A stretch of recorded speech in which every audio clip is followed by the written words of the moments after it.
Ladies and gentlemen, I am coming to you as ambassador from the Crab People to let you know that the best D&D campaign ever is on right now. My name is Jimothy Stubble and this is Wayfarers. They're back. If you don't remember, last time they were on the boat once again, making very little progress because that's what Wayfarers do. But Mendax did meet a very questionable character, and the team made some bad decisions together. Mendax drank something she definitely shouldn't have, but now she got a superpower that'll probably be her demise. Let's see what's gonna happen on this episode of Wayfarers. Yes, welcome back, everybody. Fantastic to see all of your bright and happy faces again. Yeah, we had quite the episode, not last week, but the week prior to that. Anybody wanna take a stab at an extended recap? Jimothy once again doing a fantastic job, doing a nice brief one, a TLDR. But who remembers where we left off? Who remembers what was happening?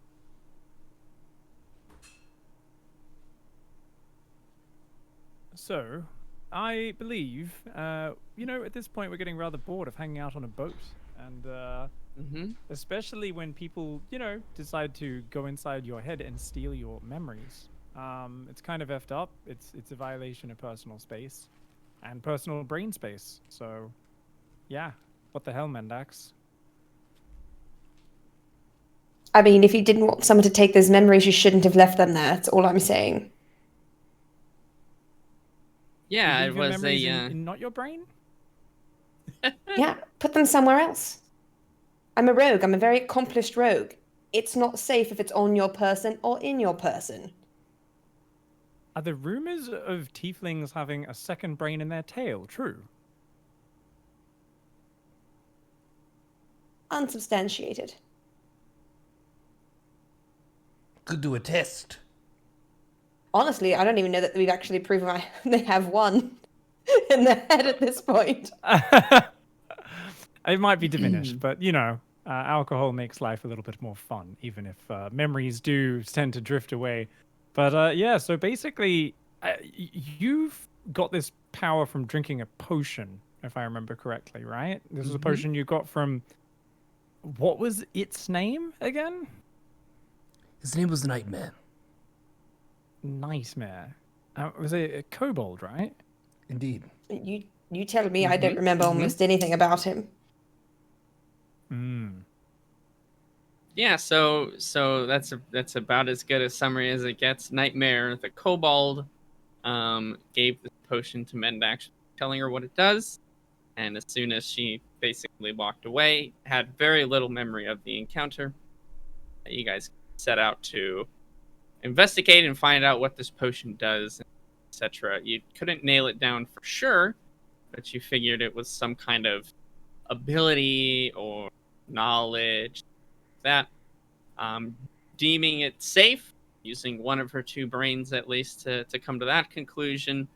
Mendax drank it, entered this weird sort of ethereal star realm, where she had the ability and potential to steal memories from, at the potential cost of her own.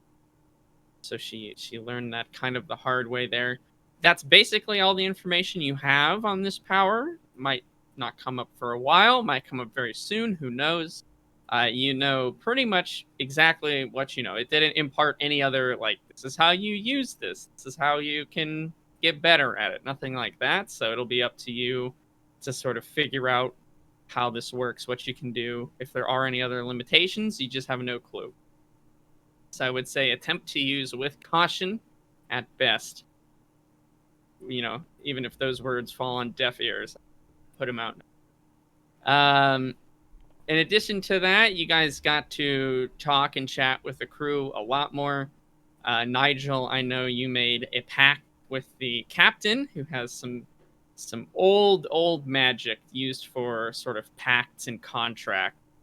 That was a bit of the memory that Mendax had stolen from you, where you could see his like his room and his books and things like that. You're entrusted with his key, but the pact that you made was that everything has to be put back the way that it was when you found it. No damage could come to it, and you have to give the key back to him, by night.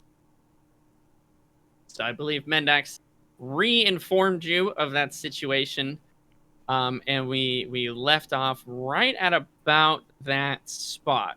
You guys had just sort of, Mendax, you just sort of let them know what had happened. It's all a very weird sort of, even mystery to you at this point. It's a very strange feeling, a bit draining as well. You feel exhausted after you sort of exit this ethereal realm, if you will, where you're basically now. It almost feels too like it's like a itch inside of your brain. It's weird having someone else's memory inside of your head. It's a little unsettling. It's not the best, not the best. You're not a super fan of that, but it is very interesting and peculiar. You can see the potential of this sort of thing. So if there are any questions, let me know. Otherwise, we can just jump on in. Yes, why would a memory from Nigel end up feeling like it has a rash? Just a bit suspect, that's all. I guess not really a question, just a Comment. something I noticed. Criticism, maybe. Not everyone's comfortable in such a manly and accomplished and all-knowing skin. That's fine. Sometimes stepping out of your body into something greater can be a frightening experience. One must step back from it and return to their own humble existence. Boom, played that one off like a professional. Sure. Right, we'll go with that. You two are weird.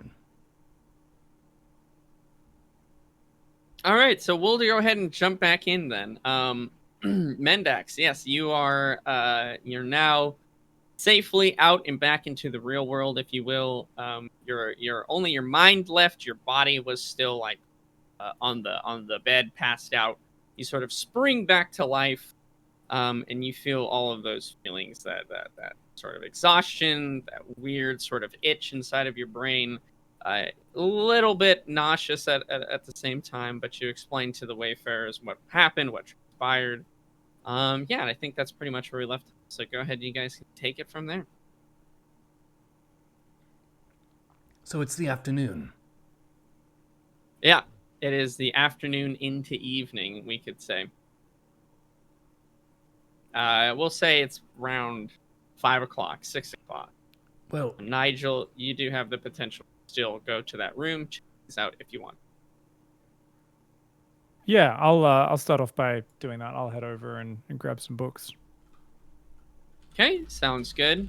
Deeming that Mendax is safe enough, you decide to head off to the way of the captain's cabin and go check that out. Sounds good. Call, how are we doing? well, I was Mendax's sitter for this amazing drug trip, and I'm Yes. a bit concerned about her just health. Mendax, could I get you anything? Maybe a beverage or a snack? Are you feeling all right? I'm not gonna lie. Taking Nigel's shitty memory where he was not making a sexual liaison with the captain did take a bit out of me. But I think I have a bucket that should have a bit of water in it here next to the bed. I wouldn't drink anything else from the ship. That grog. Absolutely not. I'm not trying to become a bear. But it's very sweet of you to ask. If you could hand me the bucket, that would be very appreciated. I would like to hand Mendax the bucket. Yeah.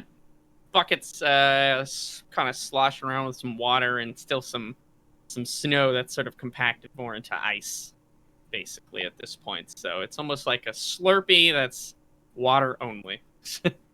Then I'm going to take a nice big drink of my Slurpee bucket water.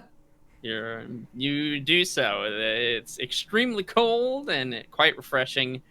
The bucket itself is not like disgusting. It's not like super clean, but overall it's fine. You're happy. You feel refreshed, and your headache is a little bit better. Offer some to Carl. Carl, I mean, far be it from me if you like the hair-inducing grog, but if you prefer some water, I did melt some snow, and you're more than welcome to my bucket. Sure. Hydration is good. I will have a sip of this Slurpee. You do, and it is, again, just as crisp and refreshing. Certainly is much better than the water you guys have been drinking so far. The water hasn't been, like, tainted. It's not, like, polluted, poison. But it's like an open barrel, basically, where anybody can just kind of grab a ladle and keep moving. It's made for just kind of quick and easy to get a drink and keep going. Is there anything you planned on doing today, Carl? Well, I wished my Kenku brethren good morning. And that was, I think, a successful mission. But I hadn't really planned out too much. I don't have Do you much think he's experience awake on now? boats. What? Do you think he's awake now? I mean, we could confirm whether or not it was successful. Well, sure. I can't see him, so I can't confirm that. That's true. I could go with you if you'd like. Sure. Don't see why not. I mean, we don't have to, but if you'd like to speak with him and see if maybe he just rolled over and never read the note at all, then he won't know that you wished him good morning. I suppose it would be a good test to see if he got the note. That's true, because if maybe he just saw a blank sheet of paper, if it's something that you wrote. So we should find out whether or not he read it. Oh, I didn't think about that. That's a good point. Yes, we should test it. Okay. Then I'm going to woozily stand up, and we're going to head on over to the armory. Is the last place we saw him I when believe he was it's awake? Good. where the beds are, the sleeping areas. Oh, that's right. Yeah, you guys formulate this plan. Mendax, you stand up, but you realize very quickly that that's not going to happen. You actually kind of fall to one knee and call. You sort of reach out and stabilize her from falling. Your head sort of swirls around, and you realize that you are actually quite a bit more nauseous and exhausted than you had previously expected. You could probably be carried around, but you feel awful. You doubt that you'd be able to walk, especially on a ship that's kind of rocking back and forth. It's not really helping. Oh, well, maybe I'll take a rain check on that, Carl. I feel like I'm Nigel after drinking, I don't know, a very potent juice. I should probably lay down for a bit. Very potent. What do you mean, like fresh squeezed orange juice? Yeah. Right, well, maybe like cider that's been out for a couple of days. You know, it's not really fermented yet. It's just a slight bit stronger. Or just maybe they added a pinch of cinnamon.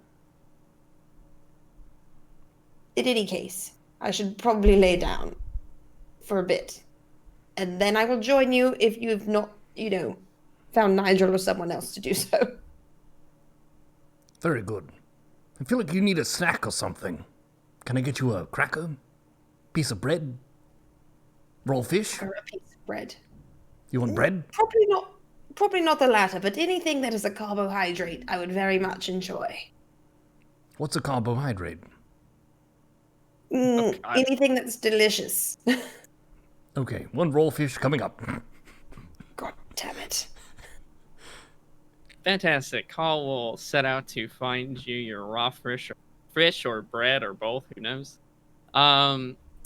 We'll go back to Nigel. Mr. Nigel, you kind of traipse around. You do have again this not equally strange feeling. You're very aware of your memories and your thoughts, your mind. You have an entire sort of system palace, if you will, set up in a way to organize them all. So you feel like somebody basically, broke into one of those rooms and took stuff. And that's never happened before. That's really strange. You almost feel in a little way sort of like uneasy, violated, if you will, might be a term, because you had your privacy invaded for sure. And though it's your friend and you trust Mendax to a certain extent, it still gives you an uneasy, unsettling feeling. For sure.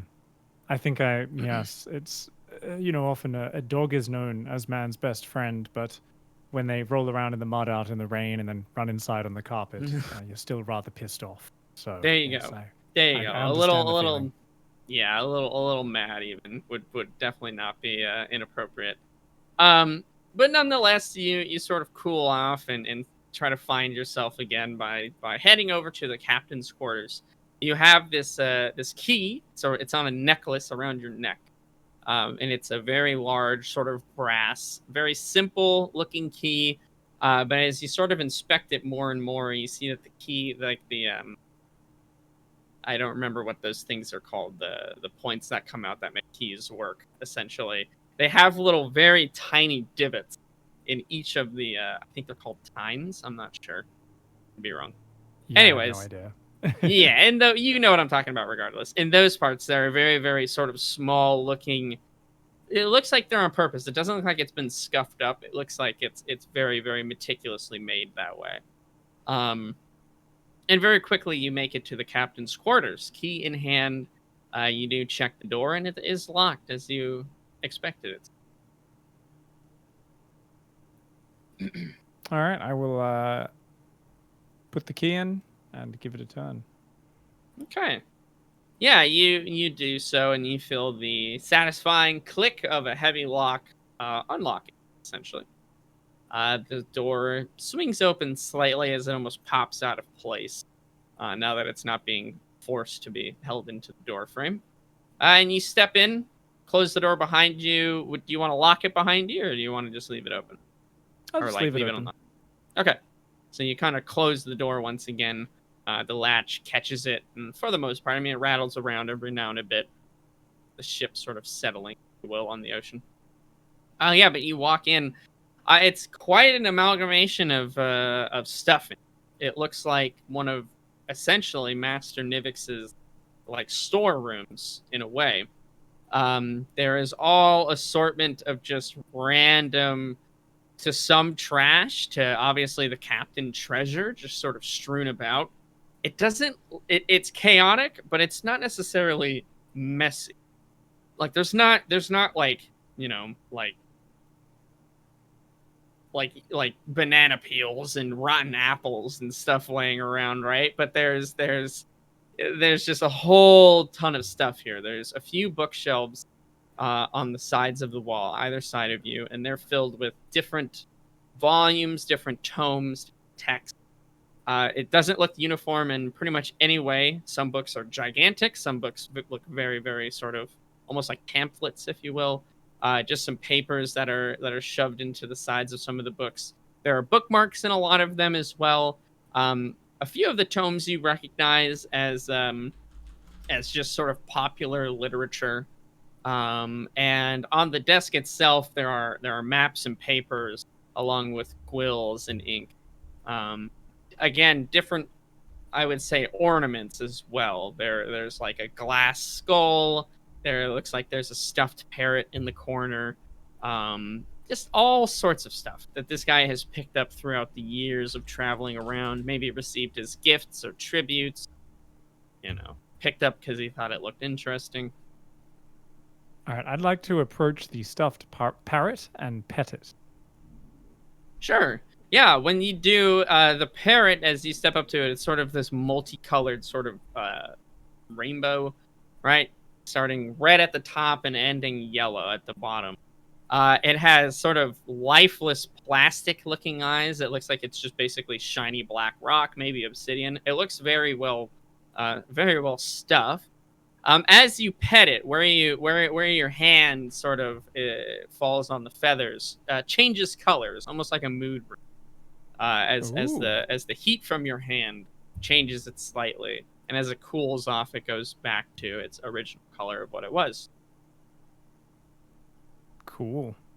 Yeah. All right, I'll just go and head over and rummage through the books then, seeing if there's anything. The aim is to try and find something, preferably if there's anything about where we're going up into Dagger Shelf, or Okay. anything of a academic as well. Anything to do with, like, soul stealing and this sort of stuff and Okay. anything like that. But failing that, we'll potentially just grab some crappy crime detective novel or something. Sure. Go ahead and give me a D20 roll. See what this All right. guy's got. That's a 3. A 3. You sort of you purvey the shelves, if you will. You see again lots of text now that you actually remember. Most of it is not informational. It's all again sort of popular literature of the age. Hard to find novelizations, even some first editions, like he had mentioned before, that he seems very proud of. He has those all sort of to the side. You can see that they're kept a lot nicer, a lot cleaner as well. But as far as information about like where it is that you're traveling to, you find like a what would be the best word? I guess an almanac kind of deal where it just has sort of general information about the world. It's called the Lands of Tolmarok, which is again the continent, the world that you guys live in. It's very, very simple. It's very bare. It has some general geography, some general information about each sort of location and people that live there and what they're known for. But as far as like, here's what you're going to find in this place exactly, and, kind of more useful stuff, you don't really find it. Do you want some general information about Dagger Shelf? That's what this would be kind of appropriate. Yeah, why not? I think, where we're headed there, Okay. we'd be thinking about it and thinking about anything I've heard about it in our past. Sure, yeah. I mean, you can basically say or almost port over the knowledge, if you will, about like the North Pole here where we live now. It's an icy wasteland. There's no reason to go there. There's pretty much nothing up there except for a frosty death. It's cold, and there's basically no resources that anybody would need that are up there. It's essentially just this pretty shitty island that nobody should go to. There is one sentence that references a tribe of Dragonborn that lived up there once, but are thought to be extinct at the or Damn. migrated, sort of moved to another place. Can Dragonborn? Okay, cool. How do they What was it? go with like temperature and stuff? Are they the same as all humanoids, or do they have anything special with like? So they do temperature? have kind of some special stuff. Dragonborn, they get different abilities or what's the best way to put this? Sort of attributes depending on what color they are. So there are the chromatic Right. dragons from ages past. Red Dragonborn are more imbued with fire and fire resistances. The same can be said with blue and frost and ice and water, that stuff. So they were blue Dragonborn that were up there. I think I got my colors right for that one. Yeah, but for them, like this is just kind of D&D knowledge, and certainly you guys would know this. The land that you live in, dragons are thought to be extinct, or are extinct rather. Dragonborns are essentially the last of the lineage of that type of species that exists. But in typical D&D fashion, dragons are around, and depending on their color, they can be gold, black, white, red, all sorts, right? They have an element that they're sort of favored with, and an element that is sort of their weak, almost like Pokemon in a way, I guess you could say. Yeah. And that also usually will dictate their alignment. So, like, black dragons, for instance, are like necrotic and evil. Gold dragons, I believe, are also evil. I haven't done a lot of dragon stuff, so I don't know everything about them. But yeah, you can. That's essentially where you're the direct going. Delving into the library of general knowledge, yeah, as well. It's like their Mhm. internal body temperature is a lot warmer, so being so hot as to seem feverish, so they're comfortable in cold climates, but they're no more vulnerable to heat than humans. So, cool. Exactly. Interesting bit of There you trivia. go. There you go. Awesome. But in this, again, they're thought Yep. to have died out or gone extinct or moved on essentially to another place. So you don't get the impression that there's a bustling city over there that's going to help you out in any way, shape, or form. And Master Nivix did mention before you left on your sort of journey that there was a region called the Discordant Labyrinth. There's no reference of that in this book. the Discordant Labyrinth, did you say? Mm-hmm. Mm-hmm. All right. Yes. So after having signed the contract literally on the skin of the captain, and he's kind of freaked me out a little bit. So I'm going to just grab a novel of some sort, since there doesn't seem to be anything that can really be learned in these books. Okay. And I'm going to nope the heck out of his room because, yeah, pretty sure I don't want to open any drawers in here. Yeah, absolutely. So you grab, you just grab a popular novelization you've read maybe time and time again, a detective story about an orphan human who grows up to be a very successful sort of mystery. It's like a mystery. So maybe you identify with that person a little bit from your childhood, and it's one of your favorites. So you grab that book. You put everything back the way that you found it. You're very meticulous about that. You sort of take a snapshot of how it looked when you arrived and now how it looks when you leave. Yeah, you take the book and you leave the room. Do you lock it behind you? Yeah. Okay. What do you want to do now? Are you wanting to go back to the captain to give back his key, or are you wanting to hang on to it? No, who knows what's going to happen in a day. So let's give the key back to him. Sure, sounds good. You set off to find the captain, who you assume is still steering the boat. So you head up to the top deck. Mr. Call, how are we doing? We are looking for what? Provisions. I had an idea in mind. I was thinking maybe a nice layer of some of the better bread that they have with maybe some kind of mayonnaise or sauce just over the top of it, and then maybe a thin layer of cheese, and then some nice fish on top of that. Okay.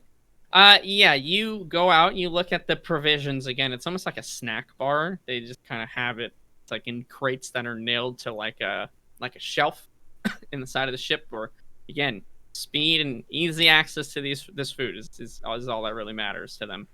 You find some crumbs in one of them as it's empty, and then you find some extremely dry crackers, like saltines, damn near. That wasn't really the recipe I had in mind, but it is a ship in the middle of nowhere, so I will take the shitty crackers. Okay.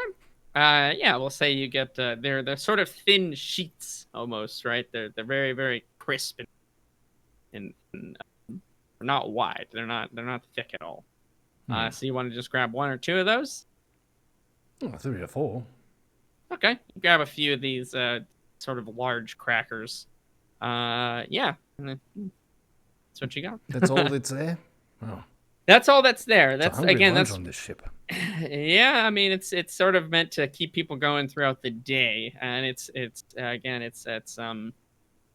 as quick as possible. It's made so that it doesn't go bad, and if it's not refilled for a day or two, that it's not that big of a deal. You could try to scrounge for food in other places. There might be plates on the table that have like leftovers on them. That's a possibility. You did not find any food in the storage room downstairs that you went to. If you remember your previous adventure, you guys went down to the sort of cannon level armory, if you will, and then down to the 3rd level where there are closets and the chef's the meatsmith. Yeah, we have to be careful with that word. Yes. Well, I would like to ask someone whenever they refresh the buffet. Just so yeah, sure. Show up when it's crumbs only. Yeah. They'll you ask basically a random crew member who is looks like they're doing their diligence again. There's a lot of checks and balances of the ship here, so he's making sure that these barrels that are nearby the the refreshments barrels actually are tied down and stock. It's like that, not tainted with like a dead rat or something like that. You know, he's making sure that they're still good. And he'll say, "Oh, you got to be quick about those snacks. People grab them up in the morning, and then the rest of the day, they take all the good stuff, only leave those dry crackers there." What do they have before it's only crackers? Oh, well, you know, they've got less dry crackers. There's sometimes some smoked meats, depending. There is also some types of dried fruits at times, if we're lucky. It's kind of like a box of chocolates, you know? Never know what you're going to get. It sounds positively delicious. Thank you for the information. Yeah, right. For now, I will have to survive on these crackers. Fortunate that. But fair enough, mate. Oh, stay safe, friend. I would like to Right, go you bring too. Mendax the crackers. Yeah, go ahead and you head over to her room with your dried crisps, essentially, and yeah, you give them to Mendax. Mendax, I have an important thing to tell you. What is that? I found crackers. That's all they That had. is actually. Do you want some? I would love some crackers. Thank you, Carl. Absolutely. Here are the crackers. I will take the crackers. And I will You are eat. now in possession of the crackers. Thank you. I will add them to my inventory. Please make sure you do. Very meticulous about this stuff, guys. That's I a would like to- quarter-day ration right there. I would like to eat a couple of the crackers. Okay, you eat. Again, they're fairly large crackers. These are pretty big. They're dry as hell. Yeah. As soon as you take like 2 bites, they sort of, they don't really crunch. They're not flaky. They sort of just snap, as if it's like a piece of hard plastic that's bent too far. They're not like, they don't taste bad, but they don't taste good. They don't taste like anything. They're saltines, essentially. They're made to be essentially environment proof and filling. Like, those are the 2 requirements. It is kind of mealy. There's like grain and seed that's not fully milled down all the way. So it doesn't taste great. But yeah, so you take like 2 bites and you just you sort of all the moisture in your mouth is just kind of gone. Thank you. Oh, Sorry, it's not the best crackers. I wanted to make you a sandwich. But everything else was gone. I asked someone about when to go to the buffet, and they said in the morning. it's okay. It's the intention that counts. I think I'm going to get some more bucket water, though. You're welcome. Maybe I will have a cracker in solidarity with you. Please have as many as you like. I would like to Yeah. eat a cracker. You eat a cracker. I don't think birds produce saliva, so I don't think they care. I don't know how that works. So you eat it, it seems completely fine to you. Crunchy. This is kind of good. Yeah. Wait. Have the rest then. Thank you. It's very generous of you. Make I sure give him all the we crackers. transfer that inventory. And I drink some more water. You do so. You feel a little bit better, Mendax, after stomaching down a few bites of that. Again, it's not like it was disgusting. It just was really dry. Kind of hard to eat. And so you do feel a bit better. Your stomach's a bit at ease, but your head definitely still hurts. And you're still feeling very, very tired, very worn out, very exhausted. Yeah. Call you have some crackers. Tasty snack for you. You enjoy them quite a bit. Excellent. I think that did actually help a bit, though, Carl. I might try standing again, and we can go and find your brethren to see if he actually did get your note. Are you sure? I can give you a piggyback ride. Actually, regardless of whether or not I can walk under my own volition, I would very much rather enjoy the piggyback ride. So I think we just default to piggyback ride. Okay. Okay. So piggyback ride. Mm-hmm. Got it. Okay. Call, give me a strength check.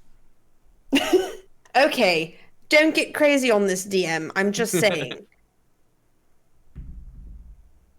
Very rude. It's a check of 2. It's going to be a 22. Ooh. I did just eat a cracker. I am probably carb bloated. No, you're able to hoist Mendax on your back quite easily. In fact, it's as if she's weightless compared to the usual. thickest bird. Exactly. I don't want anyone in chat pretending like they would not accept a piggyback ride from the biggest, thickest bird. We all would. Okay. Mendax, as he sort of like, kind of jumps up a little bit to kind of get you into a spot on his back so he can carry you. The world sort of swirls around you in fervor, and the world is spinning now. Go ahead and give me a Constitution check. On call. Like a baby. Okay. Yeah, maybe. Constitution. Okay, so it is Save. 14. Constitution save, say. Oh, it's a save. Okay, so Yeah. 14 plus 2, so it's a 16. Okay, great. You managed to throw up in your mouth, but not on call. So that's a great job there. That's being a good friend. It is.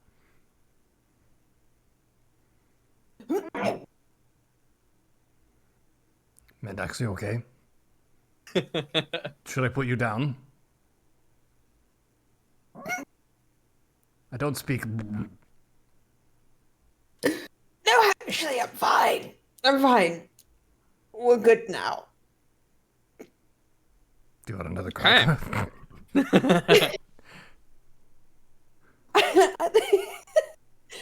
No, you know what? I'll pass on the cracker right now. Okay. Are you good for me to advance or? Just don't jump a lot. Smooth movements. Okay. Okay. So you guys. And I would like to just very gently across the floor, kind of moving like this. So I'm not taking hard steps that would disrupt Okay. it. It's like that. Okay. Sounds good. Give me an intelligence check, Call.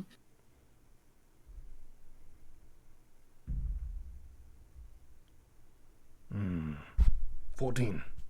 Okay, you realize that if you were to continue at the height you are, you would smash Mendax's head into the side of the door. Then you duck down and keep... Yeah, Duck. exactly. Yeah. Duck down and you take note of any other low-hanging ceilings as well. Okay. You guys are out and about as it would be. You're looking for Kveka, yeah? The other kingfish. Affirmative. Correct? Okay, sounds fantastic. You guys set out and Nigel, we'll go back to you, buddy. You head back up and you once again find the captain. He is indeed steering the boat.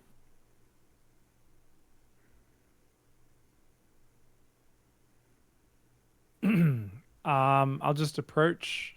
Hello, Captain. Thank you very much. I have borrowed a novel. Here's your key back, and I will be sure to return it to you in the same condition that it is currently in. Ah, Nigel, good lad. And he'll take the key back from you and sort of stuff it into one of his jacket pockets. And what novel did you pick there? Did it have a name? I don't know. Does it? It's one of your favorites, Nigel. It's one of my favorites. Yeah. Yes. I believe it is. I can name it if you want to. No, Okay. I want to have fun with it. I'm just a little slow on my. The Buccaneer and the called- Beckoning Bosom. We like to name- call it. It's the name of the storm. It's about a young orphan boy who learns magic and goes about and then he learns the name of the storm and he can call storms on people. It's great. A fine choice. Yes, it reminds me of myself. Elementary, but But oh no, it's a great story. I mean, obviously, it's a little characterized, but it reminds me of my own journey. From a young orphan with no real hope to immense power. It really is. It's a fun change of setting. well, that is respectable, lad. Anything else I can do for you? I suppose this would call your contract completed. Oh, I mean, I've still got to return the book to you, I suppose, but I guarantee I'll do that. So if you are willing to end the contract, I'm fine with that. It's the key that was mainly the most important part. The book, there's some value to it, but no need to be getting sorcery involved with it, I don't think. I'll mark your contract complete. And he'll sort of roll up his sleeve again to the one of the tattoos again of that key that he had that was so kind of burnt into his flesh, if you will. And he sort of rubs his thumb into it as if he's trying to get like marker off of his arm. And as he does that, there's like smoke and almost like pigment you can see burning off of his skin. And when he's done, there's just kind of a bit of a smudge there for a second. He sort of just wipes it off and it's back to his normal sort of dark forest green flesh. All set then. Awesome. I appreciate that. And I'm trying to remember, actually. Did I ask Snicklefitz about how he learnt that magic before?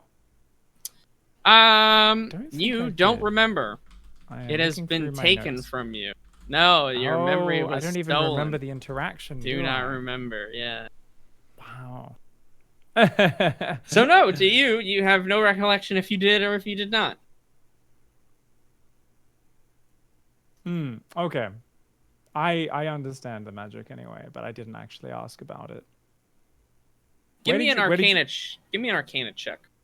We'll see how much you kind of know about this. I think I told you basics of it before. Yeah, you gave me some basics. Mm-hmm. It's a 4 plus, I think 5 is my bonus on Arcana. Yeah, so I mean, pretty much what I told you last time. I'll just tell you again, since your quote unquote character forgot. It's pact magic. It's contract magic. There are lots of different names for it. Warlocks actually in the current day imbue this type of magic to make their pacts with whatever higher power or deity or whatever it is that is giving them their source of strength.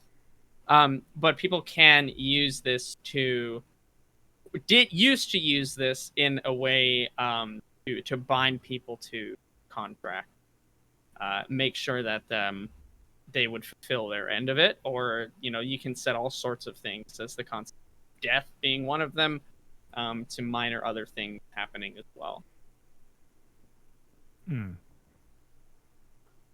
Captain, was it hard to learn this magic, or is it something that can be taught? I'd love to learn a simple pact if it was something that is not too arduous and wouldn't take months or years to master.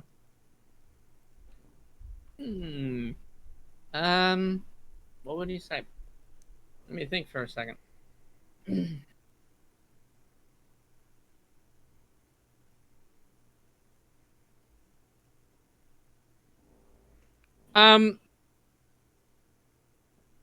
He does like you. Okay. I can always roll. No, I mean you have a lot of history with this guy, regardless if you know it or not, right? He remembers seeing you as a child. He knows Master Nivix. There's a lot of actual backstory that intertwine your characters together. So he sees you in a very high regard, and especially as the apprentice of Master Nivix. sees you as a very respectable person, right? He'll say, "Now, are you sure? It's dangerous stuff. It's not your sort of, fancy hocus pocus. I don't really know magic, for instance, proper magic like what you do and Master Nivix does. This is some," and he'll kind of just say like, "some underground shit."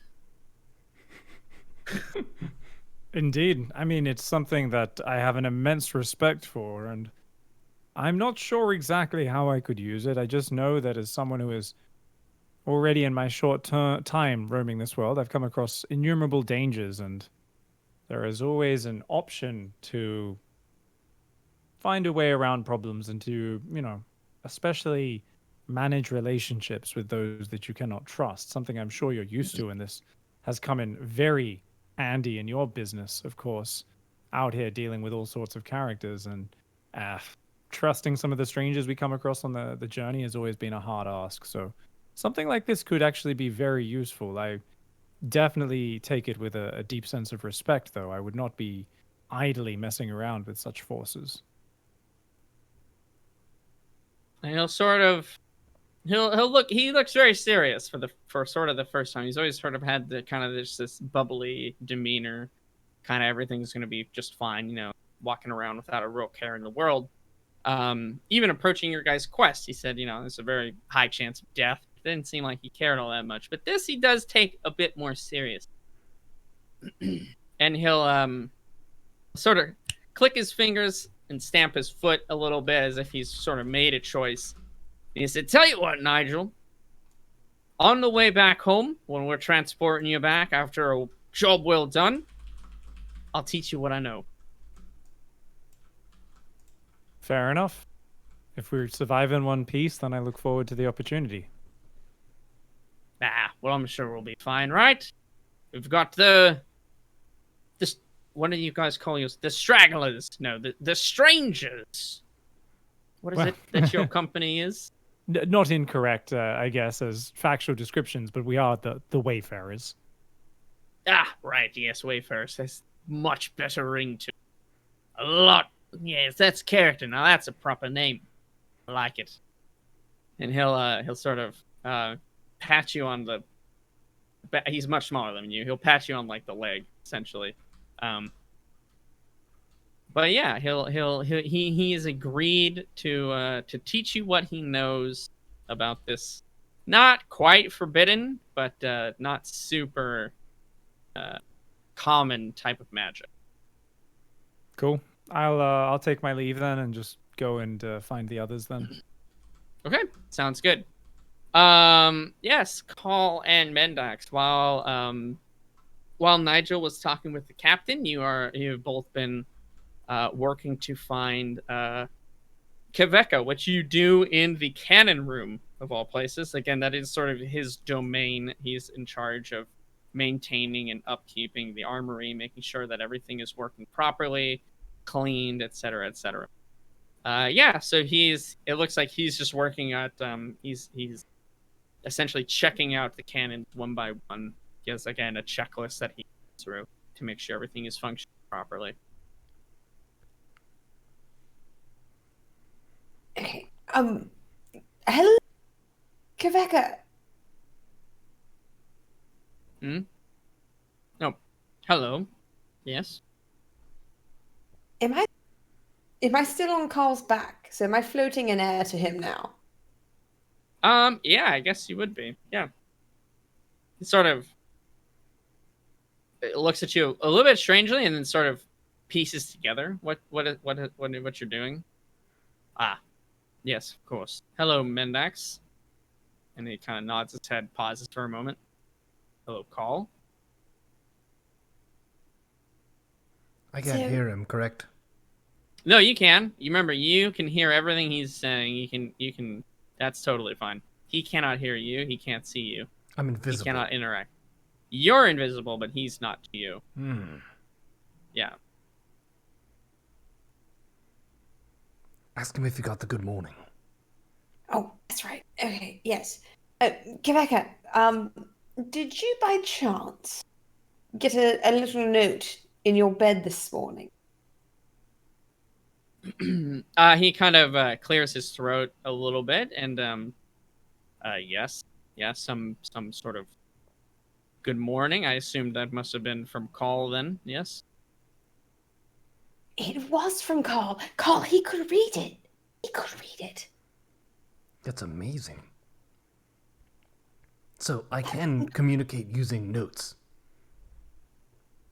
Apparently so. Yes, Kveka, that was from Carl. So he wrote that with his own hand. So he can communicate with you. But apparently, like, from a bit of a distance. Not necessarily physically. Do you have any paper or pen or quill or ink here now? He'll sort of shake his head. No, I'm afraid I don't.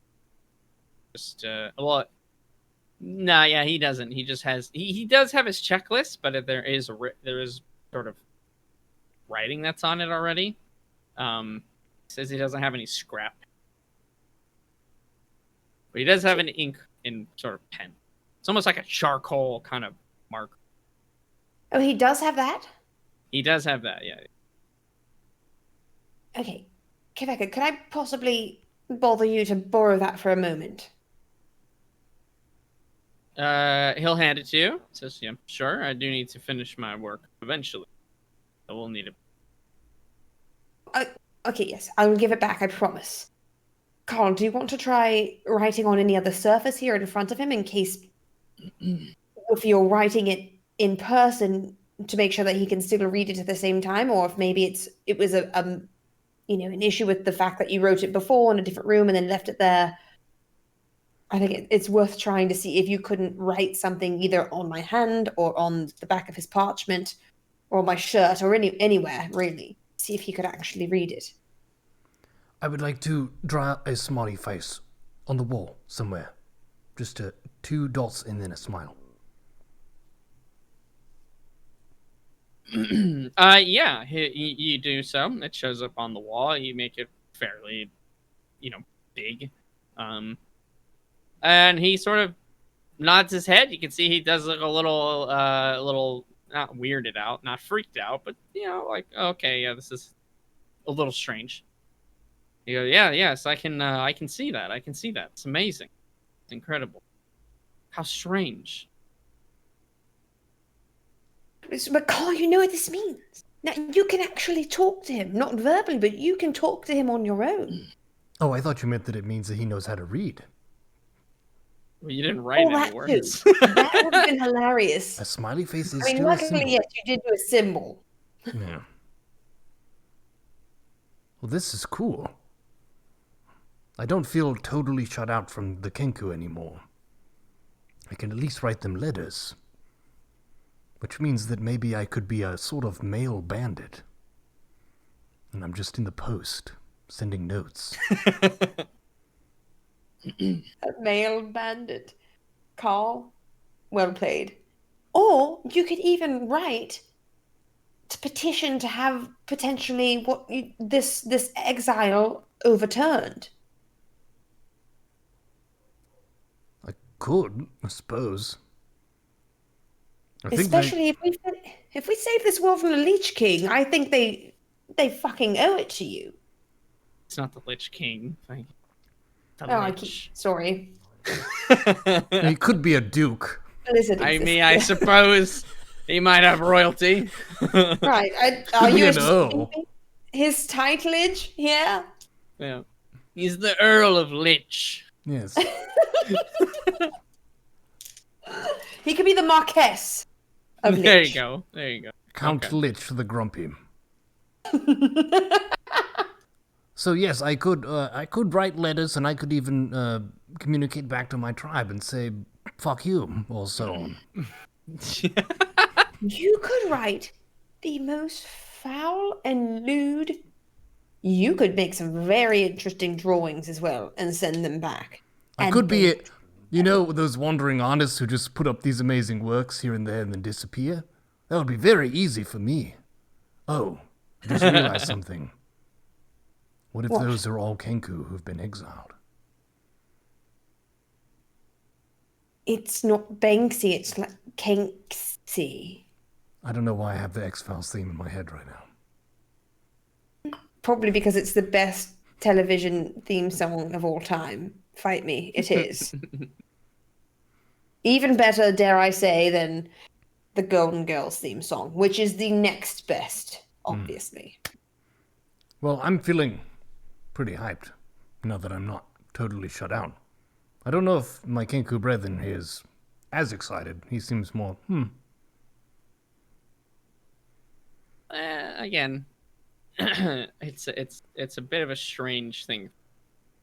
He doesn't know who you are, and it certainly doesn't have the investment in the situation that you do. That's for sure. But he's not like rejecting anything. He's not like appalled or anything like that. By no means. He's just he's not really the sentimental type.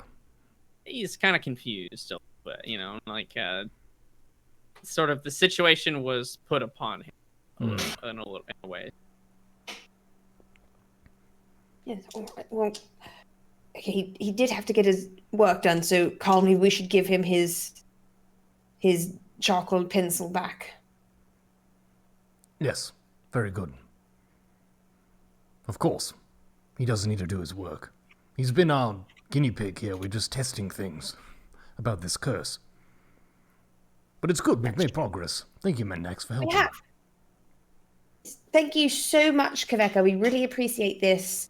Yeah, we're going to give you... Sorry, I'll take the pen or the pencil back from Carl and hand it to Kaveka. Yeah, he takes it as well. Takes it back, rather. And, yeah, certainly, of course. I understand that it's a bizarre situation, so if I can be of any help, let me know, certainly. All right. Is there anything else here that you want to say, Carl? Want to do? I can get the pen back. No, but as soon as I leave the room, I would like to clap my hands together several times. Enjoy. Yeah, absolutely. You exit the room and head up the stairs, clapping quite happily. Unfortunately, Kaveka does not, of course. I can write Progress letters has to my been made. people. This is huge. I'm going to be a calligrapher. Do you have any friends back home that you would want to write a letter to? Well, yes. But most of them were killed by bandits. That is unfortunate. Well, that means less writing. That's true. You know, glass half full, writing can get boring. That's very grim. All right. Anything you guys specifically wanted to do after that, or wait till the end of the day when they serve the dinner? I'm chill until dinner. I'm good to wait. I'm very much enjoying my piggyback ride. Sure. How about you, Nigel? Anything you want to tend to or take care of? Yeah, I think after seeing what they're up to and saying hello, I will go and meditate in my room, revise my spell book and, practice my cantrips. Maybe practice Mage Hand for a few hours in the privacy of my bunk, see how it goes. Great. Fantastic visual. Is that what we're calling it now? Yeah. Okay, perfect. Why don't we take our quick intermission break there, and before we get to the next part of the journey. Welcome back, everybody, and thank you. We will be back in about 5 minutes.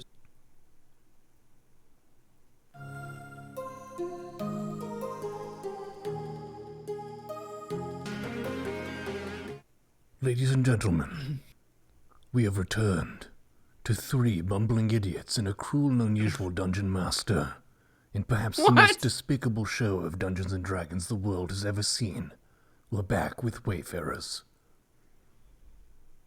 Well, okay then, fine. I see everyone's having a good time. Shit. I saw a sign on Etsy this week that said, "If the dungeon master's smiling, it's already too late." And I've never felt so seen. Come on, now that's not always true. I'm nice. I give you guys items and things. All right. Well, you're back. I guess. Fine. We have to keep going. You each got up to your different hijinks and shenanigans for the day. Understood a little bit more about Call's exile, the sort of curse that's placed on him, and I guess a little bit of a loophole around it, in a way with writing. Right, it seems like to other Kenku, and they can see what you've written. That's great. Nigel, you have sort of talked with the captain and got a sort of loose agreement from him to understand or learn more about this pact, sort of sorcery and magic. Fantastic. You each kind of just do your own separate thing for the rest of the day. Nigel meditating, quote unquote. Mendax maybe recuperating, and Call going around the ship and doing whatever it is that Call is doing. I would work on my penmanship a little bit. Okay. Maybe practicing his letters. Practicing his script. His signature. All very important things that Call is going to need. And a few hours pass. It was already in the afternoon. And the shifts are going to switch kind of soon. Remember I mentioned there were sort of the daytime crew and the nighttime crew as well of the ship. But at that time, somebody from sort of the galley, if you will, says, "Oh, dinner's on! Quick, everybody, get your seats!" And the crew sort of scrambles. Even the captain sort of shifts it into gear. They do switch out. They do have sort of a skeleton crew on the top deck to make sure that nothing goes wrong while you guys eat. But yeah, everyone sort of scrambles to get to the table first. Give me each a d20 roll.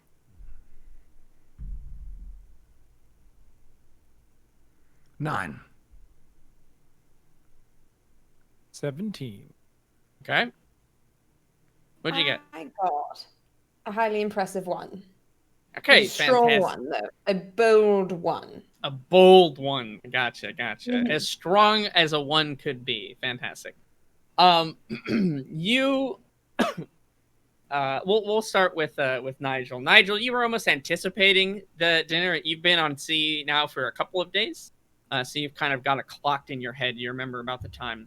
So you were actually like standing next to the table. And basically what happens is several crewmates from the decks down below just sort of walk up with platters and plates of food. So it looks like that's how the dinner is essentially served. You get there first. You're actually the first one at the table of anybody on the ship. Call, you're on the deck, sort of practicing your writing in a corner, if you will. But you want to be in the fresh air. It's sort of where you feel more comfortable, even if it is quite frigid, cold. But you sort of get mixed up in the scramble. You use your superior strength, however, sort of muscle your way through towards more of the front of the pack, and you get to the table. There's still a couple of seats left. Mendax, you hear the dinner call, essentially, at the same time everybody else does. But as you're sort of resting in bed, recuperating, if you will, you trip and fall over, and you sort of smack your head on the side of the bed frame, sending you once again into a flurry of sort of dizziness and pain as it was just starting to subside for the rest of the day. It takes you like a solid 8 minutes to just like get up and not just collapse to the ground as you sort of find your bearings once again. As you approach the dinner table, everyone is literally already plated and eating. So you do manage to get there though.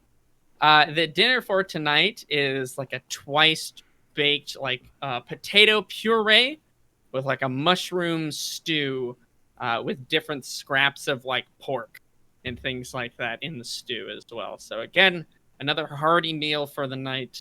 To make sure that everybody is at least gets one very good, solid, and warm meal for the day and for their travels while the provisions last. Anyway, yeah. So Mendax, you get there.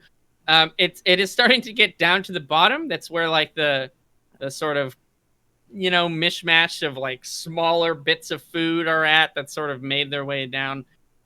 It's almost more chunks of mushroom and pork at this point than it is stew, but you manage to serve yourself a bowl of that, and get some of the potato puree at the same time. Everybody is sort of not gallivanting, but having a fun time, having conversations. You're free to strike up conversations with anybody you'd like to, or just sit quietly and eat your food. What would you guys like to do? You're all plated up. You're very happy. It is quite an excellent meal. It tastes very, very good. This is superb. It's very filling, with a nice, savory and hearty taste to it. Please give my compliments to the meatsmith. The captain who's sitting next to you. You guys are sort of at the head of the table. Mendax, you're kind of standing off on a corner, leaning up against the wall. The seats were all taken by the time you got there. But you're nearby. The captain says, "Oh, I'm sure he knows. I'm sure he knows." He just kept kind of digging in, just sort of kind of passing over your comment a little bit. Yeah, I'm just gonna chill and eat the meal and kind of progress. Keen to get that. Very happy. That's my orphan instincts. Once you go hungry once or twice, you don't miss a meal very often ever again. So there you go. Fantastic. Yeah, everyone is pretty content to just chow down and have their dinner. And if you guys are content to do that as well, nobody will stop you. You get through the rest of your meal in silence. You exchange pleasant conversation with some of the crew members. They talk about some of the things that happened throughout the day. It was fairly uneventful, though, which is, no news is good news, especially when you're out in such a treacherous part of the ocean. Did Mendax get any soup? Yeah, she did. It was towards the bottom of the barrel, if you will, but yes, she certainly did. It's okay. Just had a little extra smoky flavor to it. It's fine. Still delicious. Thank you for worrying about me, though, Cal. I do appreciate it. Unlike some people who were there first and did not make either of their friends a plate. Just say. Like he said, once you go hungry for a couple of nights, you learn not to be late to dinner, and so he wanted to make sure he was all good. You guys finish up your meal. You guys all stack the plates with everyone else's sort of in the center of the table for other crewmates to pick up and make back down. And you're all very full. You're very stuffed. You feel comfortable and content. It was like I said, a very excellent meal. Complemented with some a bit of ale again that they don't have out for the majority of the time. Mendax, you try to have some ale, but your head is literally killing you. Bitch, no, So you ale have a sip or definitely two. help me. It does not. You think it would, but it doesn't. Can I take the rest of my flagon back to the room though? Like I don't want to leave sure. Do it. they have to-go cups? Yeah, you Yes, I have would a like flask. to go cup. You could fill up your flask with it if you want. Yes, I would like to do that because how Okay. dare they? Been hiding this shit from me. Tomorrow I'm finding it. Yes, I will fill up my flask with ale. Sure, absolutely. As you guys are sort of winding down for the evening, Blinky, the dwarf, sort of lookout for the ship, the one with 2 eye patches that goes over his head. He'll say, "I wanted to see actually if you guys would be interested in a little bit of a game, a little fun after time. Sometimes I like to bust out the old dice. What game is this? Oh, it's called Liar's Dice. It's quite fun. We can even make a bit of gold off of it." And it'll kind of like, you see his face like he's winking, but again he has 2 eye patches on, and he'll say, or lose it, I'm quite good at it. I'm keen to learn the rules. What is this game? Great, that's one. Mendax, Nigel, can I count you in? If Bit Carl's of, in, I'm in. That's what I like to hear. a bit of Nigel, fun fancy a sounds, fun? a bit of fun sounds great, but not sure it's advisable for someone as talented with illusion, magic, and trickery as me to be involved in gambling. I No, think I'll just sit this one out and observe. Nigel, please. Button up your nethers and get in on this game. Just tell them that you'll keep the illusion magic to a minimum. Okay, I Exact- promise I'll keep my wand away. I'll keep my wand in my cloak. Keep it in I your shall- pants. Okay. And he'll say, "Fair enough, lad. You think you could pass one over on Blinky, anyways, don't you? I've got very keen senses. I doubt you'd be able to pull the wool over my eyes."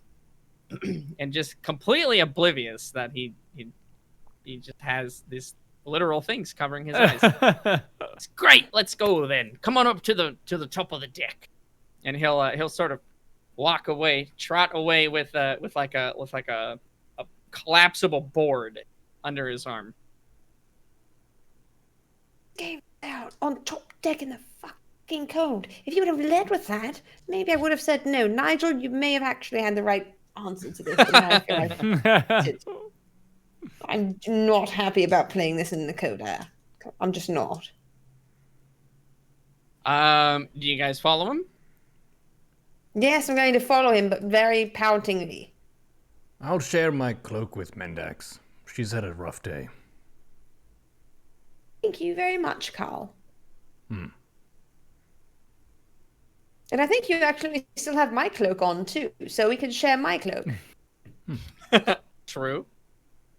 Okay, you three Alright, you three head up the stairs, and you can see that Blinky has a little makeshift table set up in the center with a couple of barrels put around. And he puts his board down, and he sort of hops up on one of the barrels to sit down. There's a candle there that's lit, so you guys have a little bit of light as well. And he opens up the board, and there's a bunch of dice on it, all D6 regular dice. And he'll sort of put like an empty cup at each of the tables, or at each of the chairs rather. And he'll sort of shiver a little bit. Ooh, it's brisk out tonight. Perfect. Looks like he's enjoying the cold. Is the cold weather part of the game? Oh no, I just think it's lovely, don't you? Well, It looks isn't my tunic. This is disgusting. It's too cold. Well, I mean, do you still want to play? I mean, obviously, I'm still going to play, but is there a reason that we have to play in the cold? Well, I mean, they usually have to clean up the table, and that's when they do all the cleaning down there, so I was just trying to stay out of the way. Be considerate and mindful of my fellow shipmates. very nice of you to not help with the cleanup. I've been working all day. And he'll put 4 dice in each of the cups. So you guys will need 4 dice, 4d6 for this game. And he'll explain the rules. He'll say, "All right, the rules are pretty simple. I think even you lot could understand them." And he'll say, "What you do is this," and he'll demonstrate. Okay, and he'll say, "You shake the dice in the cup, and you turn it over, but you don't let anybody see. Don't let anybody see the dice. Now, you want to look at them yourself," and he'll sort of peer the cup up a little bit in such a way that only he can quote unquote see them. And he'll say, "What you want to do at that point is tally up how much you got. Then everybody takes 1 dice, and he'll say, 'I'll take this one,' and you put it out in front of the cup so that everyone can see what it is that you rolled on that 1 dice. Then go around and we bet. And after the betting is done, you pull the cup up and you reveal the rest of the 3 dice that you got. And whoever has the highest total is the winner. Pretty simple." So while we're betting, though, are we allowed? We're allowed to talk. About- Yeah, I mean, yeah, sure. Okay. Can I would like to inspect my dice first, though. Okay. Yeah, they have all their sides. They have all the numbers on them. Right, but are they weighted? Because they would still have the numbers. I want to check each individual little dot. Because if they're weighted dice, then the dots you'd be able to tell that there would be something, injected in there. Sure. Normal. Give me what would be the best for this here? Investigation or sleight of hand? Yeah, maybe sleight of hand. Let's see. That's concealing. Deception check. It's more of a dexterity check that I want to see here. Give me. I suppose. I suppose sleight of hand would be about the closest we could get. So give me a sleight of hand to inspect the dice and see if they've been tampered with. It's a 1, but a +3. So again, a robust 4. Sure. Yeah, you think these are perfectly weighted. They're fantastic. They're great. Fine enough. Okay, we can use these dice.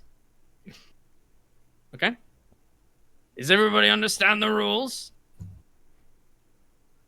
Yes. Cole, Nigel, everyone got it? Yes? We all roll. We show 1. Yes. And we yes. bet. And then we show all.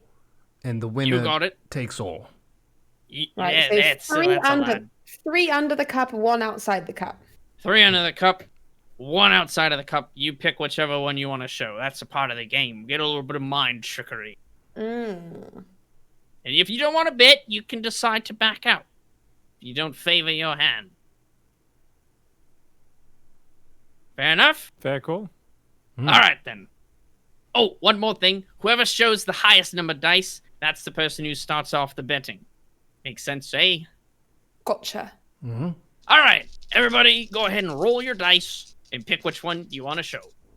And he'll sort of shake his cup, give it a couple of good ones. And he kind of mumbles to himself. Sorry, 6-sided dice? Yeah, 4 6-sided dice. And you need to reveal what one of them are.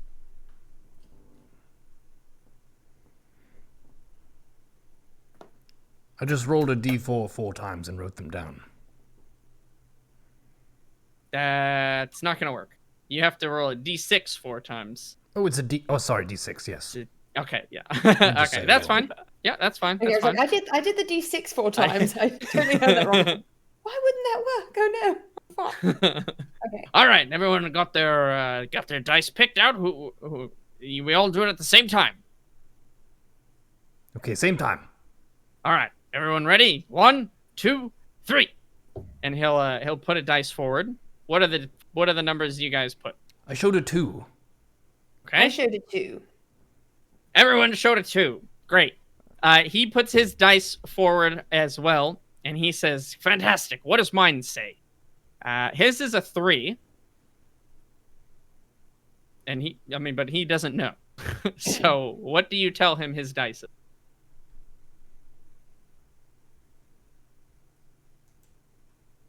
3. What's that? We have to tell him what his dice say. Yeah, he asked you. Dice. He asked you what his dice is. Yeah, he doesn't know. He put it forward, but he said he has. He has. Okay. Oh, a 3. That would mean that I'm the highest then. Haha. Fantastic. Fantastic. Okay, I'll start off. Let's see. 3. Yes. Of course. I'll put 5 gold in the pot. 5 gold. On a 3, you might say, a madman. But yes, 5 gold. And he'll pop out 5 little gold pieces and put them on top of his cup.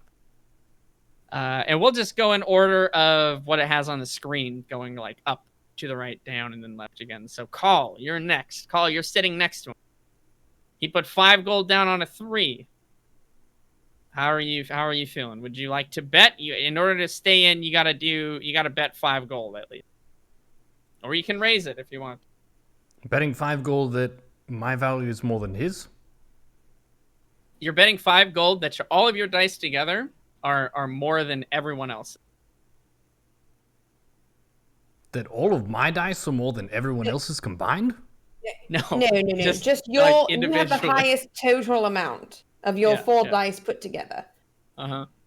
So you can either basically like call or you can raise. Oh, I got shit. I would fold. Okay, fine. All right, Cole's out. Busted that old geezer out of there. Haha, take that, Cole. Mendax, onto you then. Okay. Yeah, I'll see your 5. Fantastic. 5 to stay in Nigel. How are Yeah. you feeling about this roll? I'll fold. And the folder. Down to just Mendax and I then. I'll let it pass. Mendax, do you want to raise or stay? Should we just show what we've got? We want to make I'll it more raise you another- interesting. I want to raise you another 5. Another 5. And you, what is the dice that you showed? Was it 2? It was a 2. 5, no, 2. Kind of mumbling to himself like game thing.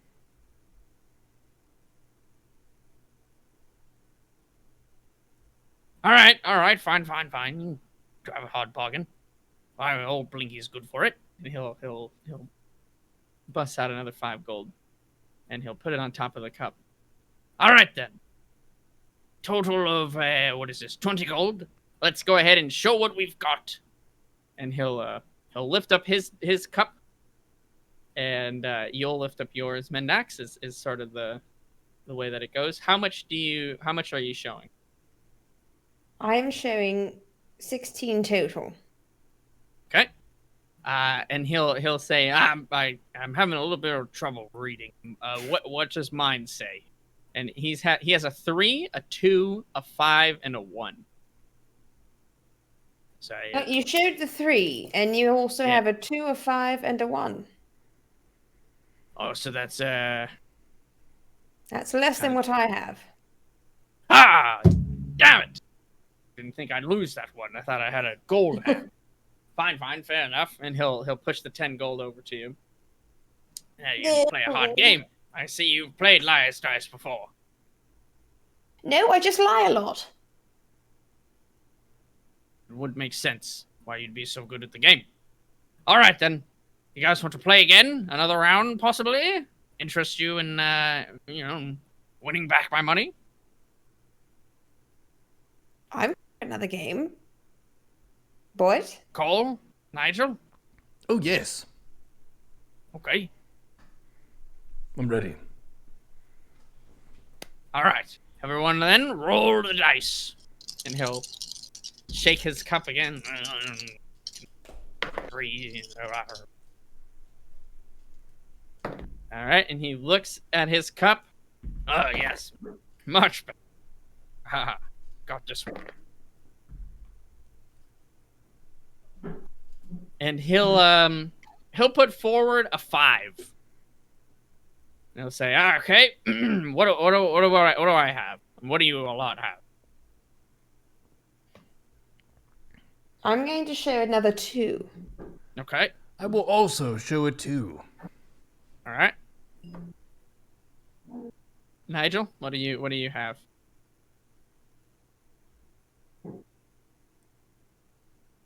Mr. Nigel. Sorry. 6. 6. Stone face. A 6. Okay, and he'll put his dice forward. He'll say, all right, what do I have there? What is that one? 5. A 5. It's a good, strong number. 5 is perfect. But I believe Nigel. All right, Nigel, you'll start it off then. I'll put 2 gold in. 2 gold. 2 gold. All right. And he'll kind of stroke his beard. Okay, yes, 2 gold. Fair enough. And he'll put 2 gold in as well. Call, onto you.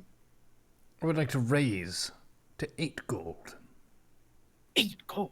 8 gold coins. Off of a 2? Yes. He's either the bravest fool I know or the foolest fool. Madness. 8. All right, Mendax, then your turn. 8. Okay. So to stay in, I need to do the 8 gold. Yeah. 8 gold it is. Okay, it's back around to Nigel. Nigel, you got to raise 6 more in order to stay in.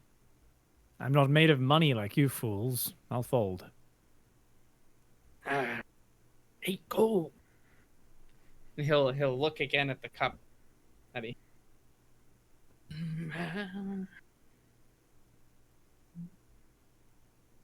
He'll kind of think. He'll try to do again math. You get the sense he has no clue at all what his dice actually add up to. He's kind of just enjoying the whole rhythm of the game. Fine, yes, 8 gold, okay. And he'll put 6 more gold up there. It's back to Call. Call, are you satisfied with the 8 gold and everyone's good, or we go for another round of raising? Let's just bump it up a bit to 10 gold. Okay, Mendax. Why not 13 gold? Preposterous 13 gold. I've never seen a 13 gold raise in all my life. You all play very difficult dice. I see I'm playing with a couple of sharks. And he'll, I'm out. That is too much for me. 13 gold. Mats. And he'll just put his, he puts his 8 gold in the middle along with Nigel's 2 gold. But now it's on to Call again. Call. I would like to call. Okay, so you go up to 13 gold as well. Mandax, last chance to you. 20 gold. And he literally spits out his ale. 20 gold on a round of dice. Never in my days have I seen 20 gold on a round of liar's dice. Madness. I mean, Highway to be fair, robbery. I thought lied. You what?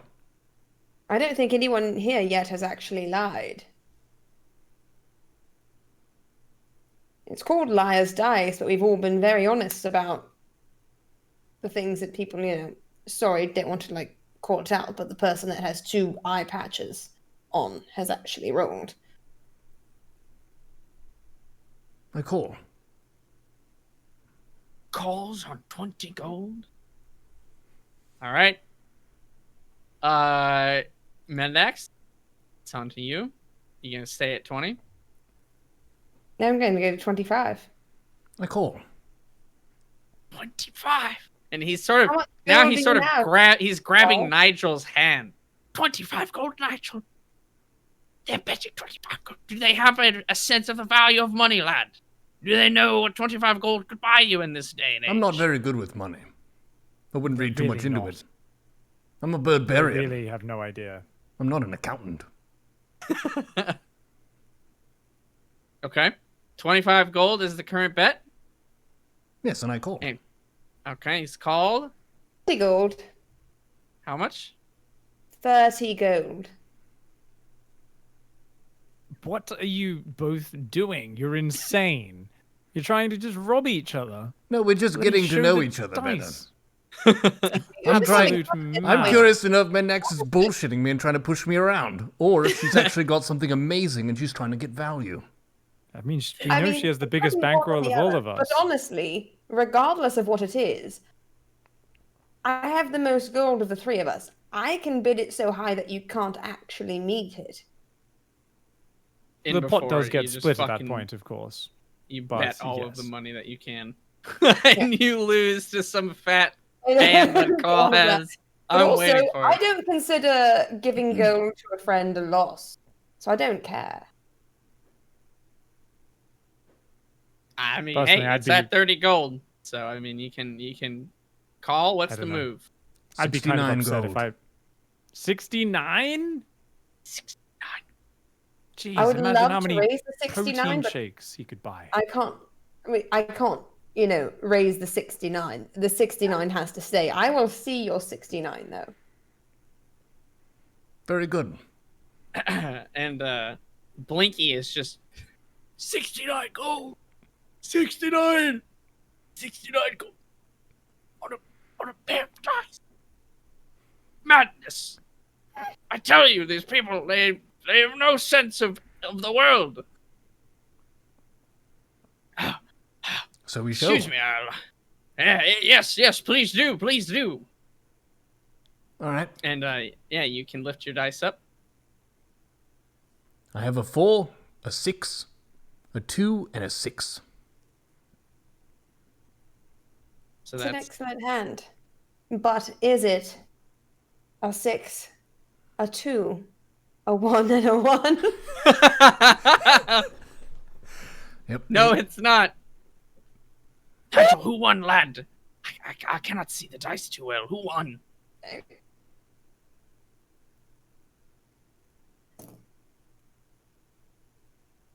Nigel? Oh, you're asking me? Yes. I'm sorry. Who I was having won? an aneurysm thinking about how many families I could feed with what's going on here. I actually can't see the dice. I seem to have some vision issues after someone messed with my memory yesterday. Well, I think well, Carl won? Cole, did you win? Who won? For God's sakes, put me out of my misery. Yes, I won.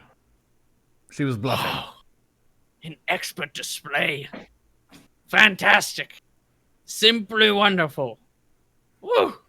69 gold in one hand of liar's dice. Has it been done before? I think not.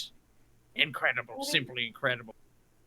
Plus the 10 that we'd put in as well. Exactly. So Plus the 79 gold from a hand. It's not a bad performance. A small fortune. Wow. Impressive. Well, I Added it don't to know my if I inventory. can. Good, yeah, definitely add it. Remove it from yours, Mendax. Already done. Fantastic. He kind of is. You get a real sense for how much gold that actually really is to like a common person. That's a small fortune. You literally could probably live for an whole year off of that if you were, a very meager kind of low down peasantry a bit. But it's very impressive. He said, I don't know if I could play with the likes. That's too rich for my blood. God's sakes. Unless we put some caps on this, I don't know if I'll be able to roll with the high rollers, as it would be. I mean, I'm definitely happy to play for lower sums if you want to play again. We were just showing yes. off a bit. It's fine. We're just having a bit of fun amongst friends. You have a strange way to show off. That's so blasted weird. All right, yes, but let's maximum of goodness me, 10 gold. Is that fair? 10 gold a person? I mean, that's Fine. apparently peanuts to you all, but to me, that's hey. Old Blinky is no meager living over here, but at the same time, I don't know if I can bet 69 gold. I'm ready to roll. Let's do this. All right, another game then. One more. Yes. Let's go. He'll roll. Ah, yes, of course. Okay. He rolls his dice, and he grabs one out, and he says, "All right, this is what I rolled. Here's my die. What did I get?" Yeah, you got a That's a- 1. Oh, that's all right. 1, fantastic. Sure. What did everybody else get? I show a 2. Okay. Yep. I show a 1. 1 again as well. How about you, Pig? A 4. A 4. Steady 4. A solid 4. All right then, Nigel. Your turn to call once again. I'll bet 3 gold. 3 gold. Fair enough. I will call the 3 gold. Call, over to you. I fold. All right. Folding out. Fair enough. Smart man knows when he's in. Mendax, 3 gold. Oh, 3 gold. All right then.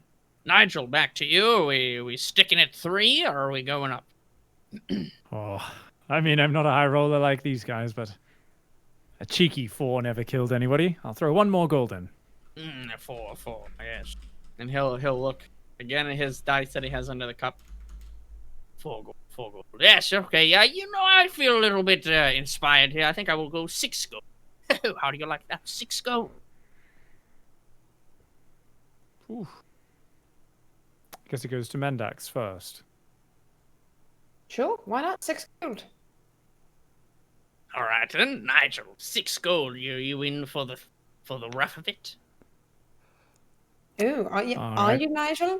Are you in for the rough of it? Well, I mean, I don't know if I could really afford anything of note. I mean, Carl can probably afford 2 or 3 erotic wood carvings of immaculate quality if he chose to with his winnings, but for me, still at least a few good meals, some ale at a tavern in our future, hopefully. Wait, you're going to drink I'll- some ale? With Oh, us? not the dwarven stuff, but the human No, fare. just regular human ale. A little, yes. I mean, the dwarven stuff is what I swore to never touch again. I'll have a drink of a cider or a human ale or a light mead once in a while, but none of that bloody fire whiskey and dwarven ale that left us feeling like death. I'm in. All right, then. 6 gold is the pot. 6 between us all. Go ahead, show what you've got. And he'll pull his dice, and he kind of picks them up. Aha! Take that. How do you like those dice then? Ooh, not I bad. bet I'm the winner. 6531 is what you have. Oh yes, but that's not bad. One better than me. I had a 14. Oh, 14. I'm at 15. Nigel? So the pot, we each bet 6 gold. Yes. 6 was a number on not just 1, but 3 of my dice, in fact. Oh, And a that's 4 on the final positively that I evil. 3 of showed a you. dice. Oh, I knew you 22. were the devil. You're taking old Blinky to the cleaners. Wayfarers. A bunch of sharks. A lot. Never played a fair game in their life. Raggle fraggle. He'll hand over the 6 What gold. you're complaining about? You've only lost like 16 gold. I've lost over 70. I'm not fighting, but you're whinging. Oh, I mean, 16 gold. That's a lot of gold. That's not a little bit of gold. That's a pretty decent amount of gold right there. Buy old Blinky a new handkerchief. Bloody silk handkerchief. Handkerchief are you one would think. getting? Was it? Yeah. Honest, a 16 gold handkerchief. It was just one of the items of procurement that came up to Blinky's head when he thought about the things that he Lace are could you buy. putting on that thing? What was that? I said, how much lace are you putting on that thing? Is it like What? doused in the bed sweat of a hot I elf mean- ghost thing? Because Well, honestly, I otherwise, don't think I would do understand why all this handkerchief- 16 into. This is That's why you haven't multiple looked at those decent things. handkerchiefs. I mean, you could do at least 3, maybe 4. Blinky, I think we've come to Quality. the bottom of why you're having, fiscal issues. Is you're paying I'm not having $16 fiscal for a handkerchief. issues. I'm very well. Listen, I buy a completely normal in supply, quality, or quantity of handkerchiefs. Old Blinky's fine. Well, handkerchiefs for the entire boat. Even then, I think that probably run about 7 gold. Like, are they? Have you purchased handkerchiefs recently? They're quite expensive. No, because nobody purchases a handkerchief. We just tear up old clothes and make rags out of them. Or maybe you do, but old Blinky cares about his nasal clearing facilities, aka handkerchiefs. I've got to say I'm fascinated, Blinky. My whole time on this ship, all I've seen is sailors simply put their finger on their nose and blow them out, either right on the deck or over the side. You must be the only one who actually wipes his nose. With gold embroidered handkerchiefs, apparently. Blinky does not embroider his handkerchief with gold. They're regular handkerchiefs. They don't do the embroidery, that's why they cost so much, Blinky. Obviously. And as you guys are sort of going back and forth with this weird argument or conversation, I can't really tell.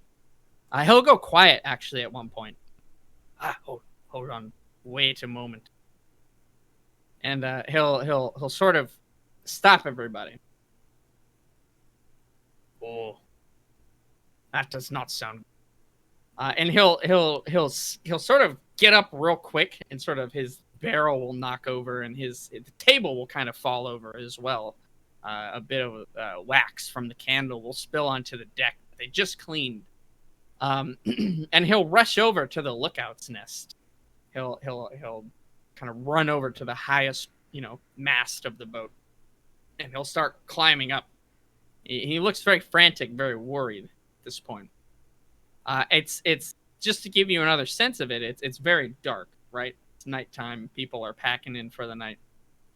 The night crew, if you will, is coming out to take over on the boat. And he scrambles to the top. You can see him up there. He gets up there very quickly. He scrambles to the top of the lookout. And after a few seconds, maybe 10 or 15, you'll hear a really loud bell being rung, like from up there in the lookouts. And you'll hear from the top, he'll start yelling, "Boats! Captain, there's boats approaching quickly!" And he's just ringing this quite loudly, very, very loudly. And the crew members that have come up to the top of the to the deck of the boat, they start scrambling around, looking over the side, sort of off into the pitch dark of the ocean and the horizon. And they're squinting and they're looking, and they can't see anything. But regardless, one of them will go down and get captain. And the captain, maybe a few short moments afterwards will come up. Do you guys want to do anything in that time? I can feel the feathers on the back of my neck standing up, and I feel a bit of a rage coming on.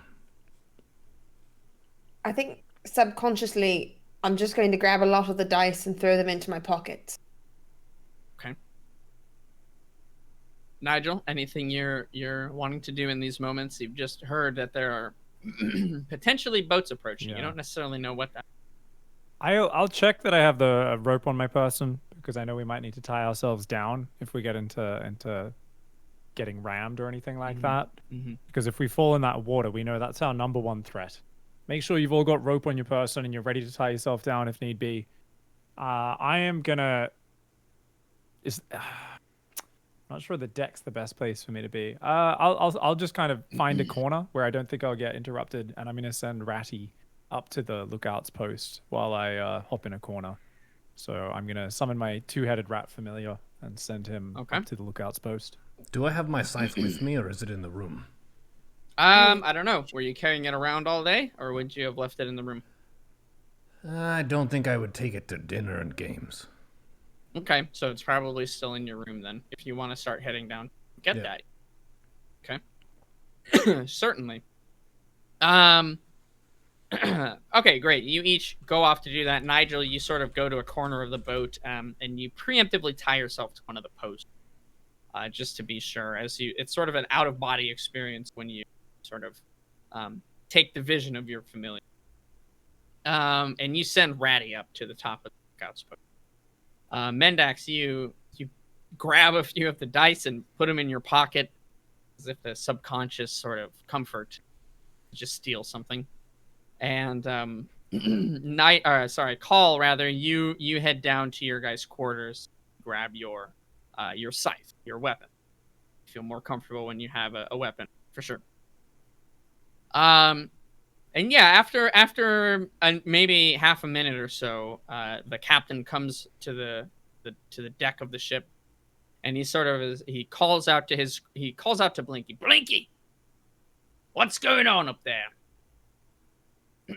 And Blinky will call back down to the captain. Captain, 4 boats approaching from the starboard side. Quick! It looks like they're from the Rusted Nail Coalition based on their flags. You see the captain. Last bastards are back again. And he'll start barking orders out to his crew to sort of unfurl the sails, get prepared to sort of take off as fast as they can and grab the crew members to wake up because they need all hands on deck to do what they're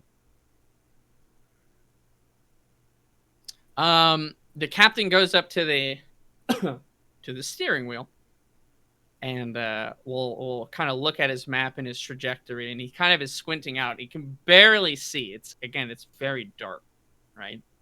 You guys had started getting into parts of the ocean where there were sort of floating just giant chunks of ice in the ocean. You never know if that's just like essentially an ice cube floating at the top of the ocean, or if that's a giant sort of pillar of ice that goes underneath into the ocean floor. So to steer into to sort of move about in this pitch dark night is a bit dangerous. So he's really hesitant to do so. But regardless, he'll give the orders to have everyone set sail. And he'll call out, Mendax, Nigel, Cole, where are you? I'm here. Present. Nigel, you're sort of you're in the rat, as it would be. So I can still hear that though, right? You can hear that, yeah. You can hear that, but you can't say anything at the moment as you're taking the vision. In fact, you're now up to the lookout of the ship, and you see Blinky. He's got both of his sort of eye patches are up above his head, clearing his eyes, and his eyes are sort of this glowing amber, almost this energy. It doesn't really look like regular eyes. It doesn't even look like there might physically be something there. But the soft sort of amber glow where his eye sockets are sort of illuminates the rest of his face. And you can see he's frantically scanning the horizon in the direction that the boats were. And he's yelling out what he's seeing down to the captain if he has any more sort of new information. So far he's basically said it's 4 boats coming from the starboard side, and they're gaining on them fast, and they look like they're from something called the Rusted Nail Coalition. Do you want to stay in the rat, or you can't see anything, by the way, with the rat? It's very dark. Your rat does have, I think, dark vision, but it is so far sort of out to sea that it's kind of useless at that point. Yeah, that's fine. I'll hop back to my body and respond to the captain as well. Kind of stick with Carl. Okay.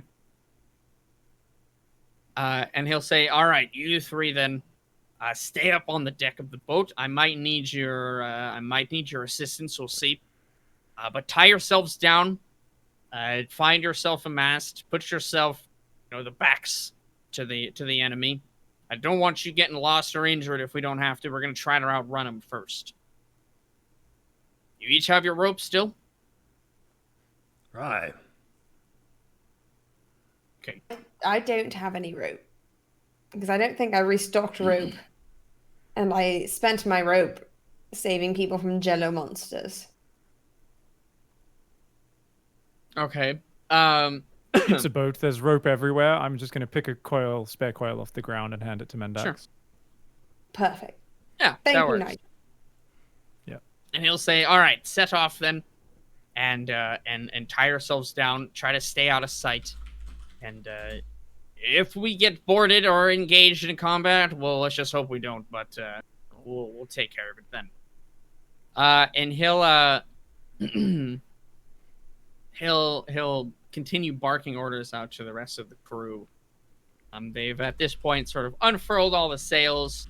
They have made ready their escape. Go ahead and call. Give me just a straight D20 roll.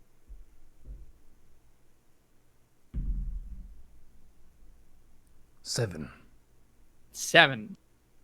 You're the boat that you're on starts off very rocky.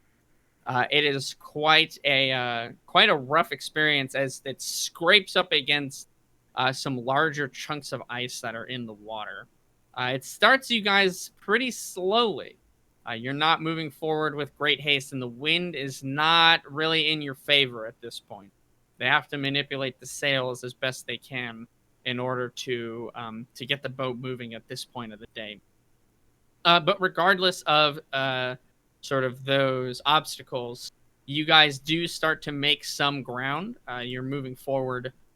Blinky shouts out again that they are they're pretty close. They're approaching quick. Nigel, go ahead and give me a d20. May luck be with us and the winds be in our favor. 13. 13. You don't hit any further hangups. It continues to not be the best conditions for you guys to sail forward at this point. The wind has not picked up at all. A few minutes pass, and Blinky is yelling that they're still gaining ground on the rest of you, and that they may have to engage in combat soon. Mendax, go ahead and give me a d20 as well. 19. 19. Okay. At this point, the captain starts yelling at Kveka, actually, of all people, to head down to the cannon room, and they're going to turn the ship to open fire, essentially. They're not going to be able to escape, but they're going to try and do as much damage as they can before they catch up. Kveka runs down to the cannon room, and with that 19, manages to orient a cannon or two, and you see this just giant flash of light and loud explosion beneath the deck that basically rumbles the ship. And you can sort of hear the wood creaking as the boat is sort of exactly what Carl was doing, sort of pushed a little bit in the water and starts swaying back and forth. You can see everybody else on the boat has sort of grabbed onto something or tied themselves down as well. You guys hold onto the rope that you've tied yourself to one of them, so as not to fall over, so as not to plunge into the icy dark depths. The cannonball itself, Call, give me a d20 roll. 12. It hits one of the sides of the boats that are approaching. And you can see now off in the distance where you sort of try to follow the cannonball as much as you can in the darkness. And you can see it strike one of these shadowy shapes in the distance, and sort of bits of wood and debris sort of fly up into the air as it is essentially explodes one of the sides of one of the ships. Go ahead, Nigel. Give me a d20 again. That is a 9. A 9. In retaliation, the boats and the other side have sort of been able to turn as well and fire their cannons back at your ship. Give me a d20 from each of you.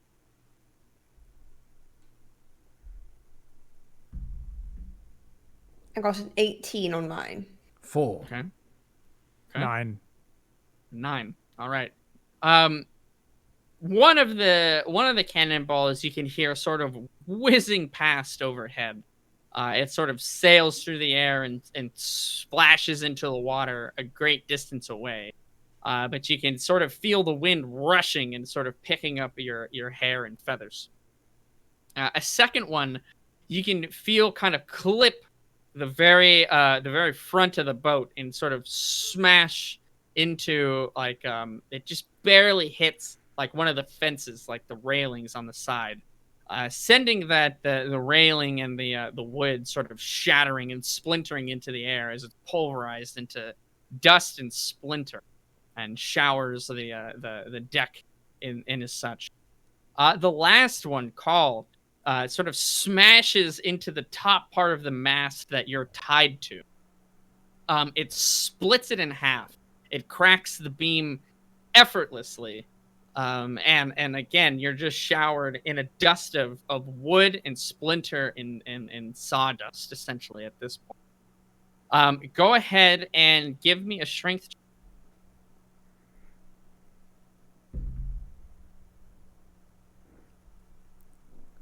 2 + 3 is 5. 5. You are tied to this mast. It doesn't send the entire pillar of wood sort of clattering over the side, but the top part of it, where it did smash, sort of, it kind of cuts it in half, right? Does begin to fall and approach you. You give me a dexterity save. Let me see if you can untie the rope and get off of this mast fast. Dexterity save? Mm-hmm. 16. 16. You are able to come to your wits and senses fast enough as you essentially just cut through the rope in one fell swoop with maybe the end of your scythe, and are able to dodge away from this mast that clatters to the ground. Quickest bird. Several crew members not as lucky and do sort of get hit by this giant pillar of wood that's now is now laying, sort of bisecting the deck, if you will. The captain, you can hear after a moment or two of your ears ringing. Everybody is sort of just completely just their ears are buzzing from such a loud noise so suddenly. And as you sort of come to and you each your own way, you can hear the captain barking out orders again. He's turned the boat so that he's now facing the boats that were coming towards you guys, and he's moving at them with as much speed as he can. As you do get to your senses, you see that several crew members, you don't recognize any of them, from what you can tell, were hit and look to be quite injured from the mast falling onto the ship. One of them does look, unfortunately, dead, as the brunt of it kind of hit them. But others are sort of their arms or their legs are sort of just torn and beaten.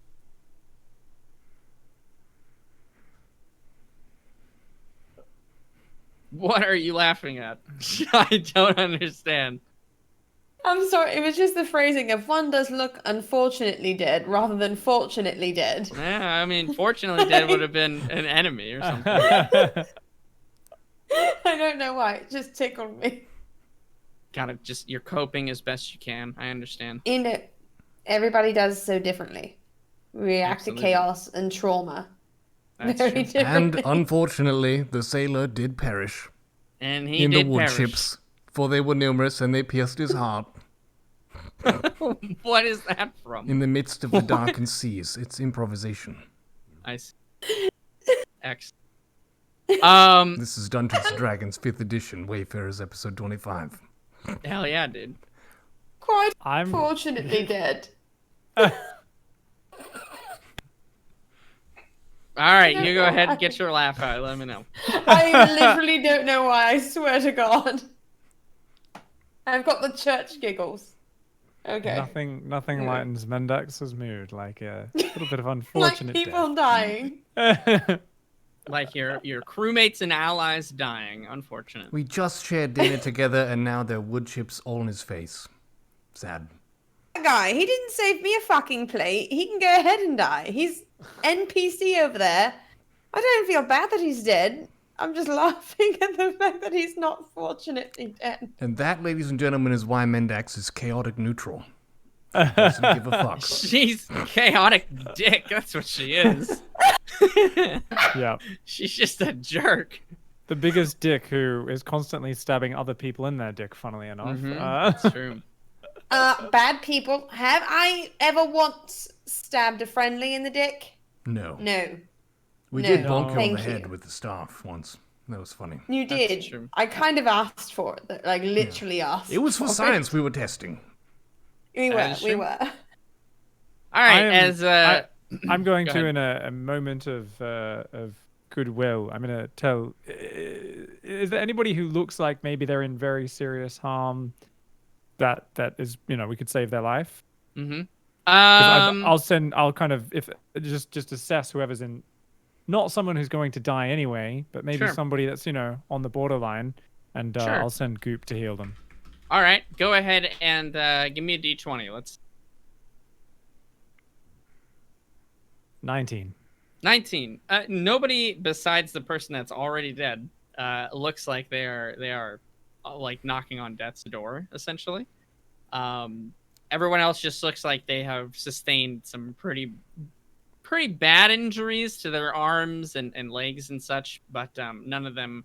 They're all able to either continue walking or get to wherever they need to recover. So none of them look too gravely injured, except for the My heroic unfortunate dead instincts. person. My heroic instincts are suddenly cold, and I tell Goop to stay where he is and save his heals for the Wayfarers. Or for seriously injured people, it makes sense. Yes. Makes sense. Yeah. Yeah. Performative heroism there. I might laugh, but at least I'm honest about my laughter. Yeah. So as Mendax coldly steps over the broken body of this individual who's passed away, the captain tells everybody to brace for impact. Tie yourself down or hold on to whatever's nearby, because you guys are going in, essentially. If possible, I'll tie myself down, but before there's any impact, basically, as a boat is about to ram us potentially, I'm going to try and set a bonfire on it, on its deck, just to feel like I'm being useful. Okay, No sure. delusions about actually sinking a boat, but maybe setting one on fire and causing a bit of chaos. How far Absolutely. away am I from Carl? Because Carl's no longer tied to anything, right? And I want to make sure that we can grab him and get him in close. Carl is tied to a broken mast. Essentially, you can think of it like a stump of a mast. Oh, right? okay. Didn't I escape when it fell? I thought. Oh, Yeah, that's I thought true. he Yeah, cut it you off. did. You did. That's right. I forgot. My bad. I was so distracted by someone laughing at a dead person. I forgot about that.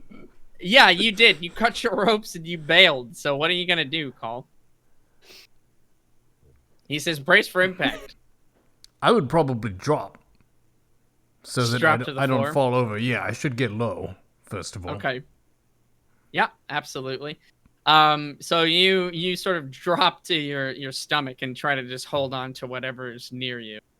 And after just a few moments, indeed, essentially it's like a car crash, but well, boats.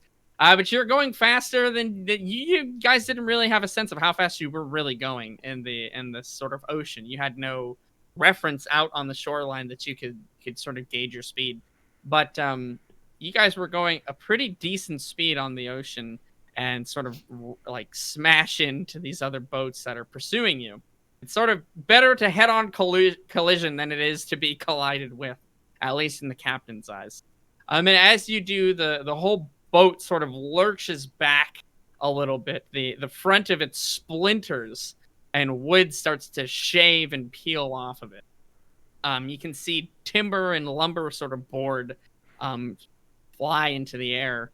More dust, more splinters just sort of shatter all around and shower everybody on the boat as you guys were crashed into one of the vessels.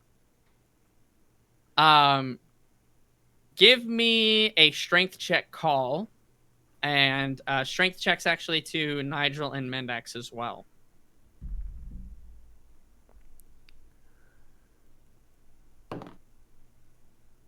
I got a 12. 1 + 3 is 4.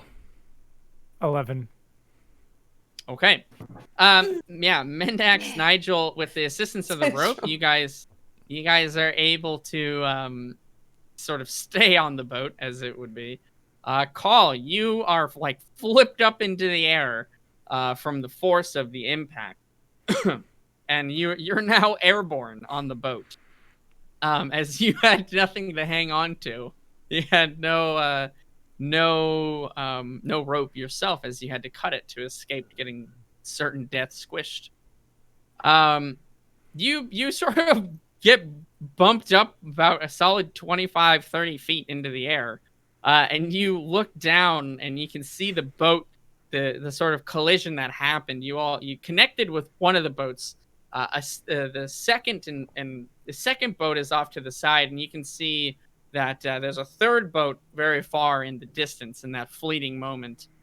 Is there anything you'd like to try as you're flying through the air? Can I use my scythe to teleport to the lookout spot? With thinking. In a precise location like that, you might miss, but you can try. You could definitely teleport to the deck if you wanted to. But if you want to try to get to the lookout spot, it is with the sort of the clamor and the craziness that's happening, you might not be able to do it.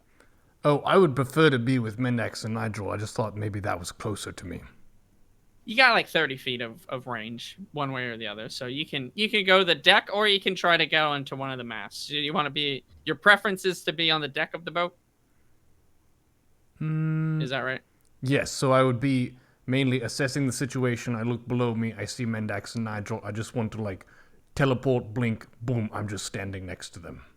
Yeah, absolutely. You managed to stay holding your scythe, and you sort of activate the latent energy within that item, and you feel this the familiar sensation of that teleport taking place, almost as if like a portal opens up in a way. But a flock of crows once again sort of dissipates and reappears. Yeah, reappears down on the deck next to Mendak. You do sort of roll as your momentum is carried over, and you smash into one of the crates that's nearby. But besides that, you're relatively unharmed. Not quite as stylish as I would have hoped, but I'm alive. Hey, I mean, physics. The momentum is still applied, so you weren't quite able to get your balance. But it's better than plunging into the icy death of the I haven't ocean. even used this scythe that many times, so that's a win. That is a win. Absolutely. Good use of it. Creative energy. I like it.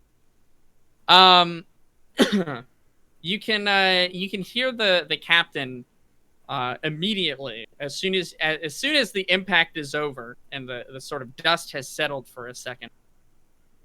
He'll call to you three and a few other crew members, and he'll say, all right, this is what's gonna happen. We've got quite a fight ahead of us. I hope you're all ready to take part. This is the plan, and he'll order around a few crew members to station them on the boat to protect some of the more weakened areas of the ship. A couple he's assigned to assess the damage to see if they're going to sink immediately or not. But he'll say to Nigel, you're going to be up here on the deck with us. I think that your use of sorcery in such an open area would have the greatest effect. So support us however you can, but your primary concern is to keep yourself safe and to stop anybody from getting to the deck below. Fair. And he'll say that Krungle and Bungle, himself and first mate Rathy, are going to be up on top on the deck. Okay, defending. He'll say, Mendax, you and Nightmare, and you can see in front of you, as if he's just been standing there the whole time, is that little kobold creature. You're going to well, he's got the details of the mission. Too long to explain. I'll let him take care of it. And then he'll say, Call, you're going to head to the cannon room. It's typical these types of raiders will seek to cripple and pincer attack from both sides, from down below the ship and from up above. They'll try to make their way into the cannon room. Cannon room, got it. Yeah, he'll say you reinforce Kaveka and stop anybody from boarding the ship. And with that, he'll sort of draw his own saber, and sort of give a rallying cry to his crewmates. The Rotten Handmaiden has never been taken, and it's not going to be taken today, lads. We're going down with the ship, or we're taking the fight to these bastards. And he'll jump down off of the wheel, and he'll sort of move over to the front of the ship where you guys have crashed in. other people. All right, so you each got your assignments for now. What do you want to do? I would like to take his charcoal marker and write on the wall above where he's looking, "I'm with you." Okay, so you head down to the cannon. Got it. We will cue that up. Nigel, what's your decision? I'm basically just going to immediately go over to the railing and basically start trying to set things on fire and assess where the threat's coming from. Okay, yeah, that's right. You were going to cast bonfire on one of the boats. Okay, sure. And Mendax, how about you? What are you going to do? Just received your instructions. I need to talk with my best friend, Nightmare, Sure. to find out what the hell the mission is. I'm thinking we're boarding. Yeah. I hope we're boarding. He's gonna hand you a potion. It looks like it's kind of swirling blue, and it looks like there's almost like a blue worm that's inside of it. That's sort of emanating energy and Gonna light. drink the worm. And he'll say, "Drink this." And Done. he'll drink one himself. Oh, I'm chugging it. Absolutely. After that, he will go to the side of the boat and he'll jump off and into the water. Done. Okay, you follow him. Yes, but I would like to swan dive it. I want to look very elegant while I do it. Give me a dexterity save. Okay. Shit. Time for you to trip and fucking. Ah! Oh, yes. I mean, my dexterity save is a +5. I got a 16 +5, so a 21. All right. Yeah, you with blind faith and radioactive tequila worm drunk, swan dive into the icy death down below. Make you think you can do that. Yeah, This is accurate. certainly. Very The captain will go, "Wait, that's not the plan." Wait, what are you doing? And unfortunately, he died. And unfortunately, Mendax was killed this day. All right, we'll go into sort of a turn order here. So, Call, you run to the decks down below. You as you go down to the sort of main area, the galley, the rooms, if you will, you can see everyone is scrambling. They're putting on whatever armor, clothes they can get their hands on. They are equipping themselves with whatever weapons that they can. Several of them are running up from the armory because the main attack is going to be on the top level of the deck of the ship. And you run down to the cannon room. You're able to sort of squeeze your way through and all the chaos and the fervor that's taking place. And you can see Kaveka is scrambling to reload one of the cannons. One of the boats is sort of right next to you guys. And you can actually see outside of one of the cannon windows that they have cannons as well that are kind of poking out. And there are several people who are trying to reload them too. So it looks like it's almost a little bit of a race to whoever can reload their cannons first. You're down here in the room by yourself except for Kaveka. Everybody has evacuated up to the top layer of the ship to sort of make ready for battle. You can. How do you want to help him? What do you want to do? Well, first I would like to not startle him and let him know that it is Carl the Kenku who is below deck helping him, as I would be invisible help. So I will use his charcoal marker, if I can find it, and I'll write "I'm with you" on the wall in front of him. Sure, you cannot find his charcoal marker. Then I can cut with my scythe. Okay. He is sort of starting to try and reload one of the cannonballs, and he trips and falls. The cannonball, the ship rocked to one of the sides, as you can feel the clamor up above, and the cannonball sort of goes out of his range very quickly. I would prefer to go to assist him. Sure, you walk over to assist him. How do you want to do that? Well, I would prioritize making sure the cannonball doesn't hit him. But Okay, aside yeah, from it's that, not trying to going help to. him get his footing again.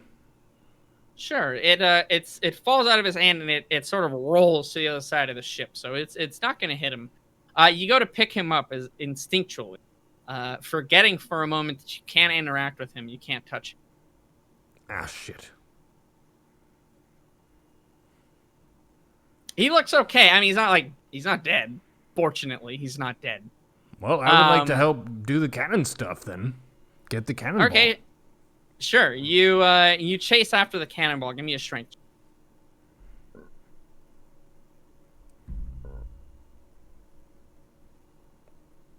19. All right, great. These cannonballs are, for lack of a better word, fucking heavy. I mean, possibly up to, I don't know how much it's supposed to weigh. Someone in chat is going to be a nautical engineer and is going to know the exact weight of a cannonball. They're like 100 to 150 pounds. They're very heavy for you, but you managed to lift it. You are able to sort of stop it from rolling and lift it up with your 19. You definitely feel the weight, and it's a bit difficult because it's the ship is rocking back and forth. But you head over to the cannon that he was moving towards. You can see that he's gotten up by now, and you can see he looks in a moment of bewilderment that the cannonball is essentially floating. But he sort of nods his head. I'll say, "Call, thank you. I hope that's you, and I assume you're with me. Quick, load it into the front, and I'll blast these fuckers to smithereens." I'm doing it. Okay, you do so. You head to the front of the cannon and sort of let it roll in. It makes a very sort of satisfying thud, almost a ring, like you hit a bell for a moment, and a sort of rush of air blasts out where it settles in. You can see the soot and the ash sort of fly out as well. And he wheels it into position. He pushes it down, and he gets essentially like this little sparker, this little device, and he sparks up one of the ends of the fuse that's there, or like the opening where the gunpowder is to activate this thing. And he kind of puts his hands over his ears as best he can. He has one shoulder pressed into his ear, the other one in the other. You get the sense you should probably do the same thing. And cover your ears, because if it was loud up there, it's going to be immensely loud down here. And he manages to spark it, and the cannon itself just sort of skyrockets back. He sort of digs in to try to push back on the cannon as much as he can so it doesn't smash into the wall on the other side of the ship. And the damage that it does, it blasts into the side of the ship that's next to you. And creates this just huge chunk, this huge hole as it goes all the way through. The wood and the splinters and the dust that settles down from there is major. As though the ship doesn't sink immediately, you can see that some extremely heavy damage has been done, and it looks like the cannons have been taken out from the side. Blast him with some of that bird shit. Fantastic. 2 Kenku on the cannons. Yeah, you got the Kenku manning the cannon. Go ahead and give me a perception.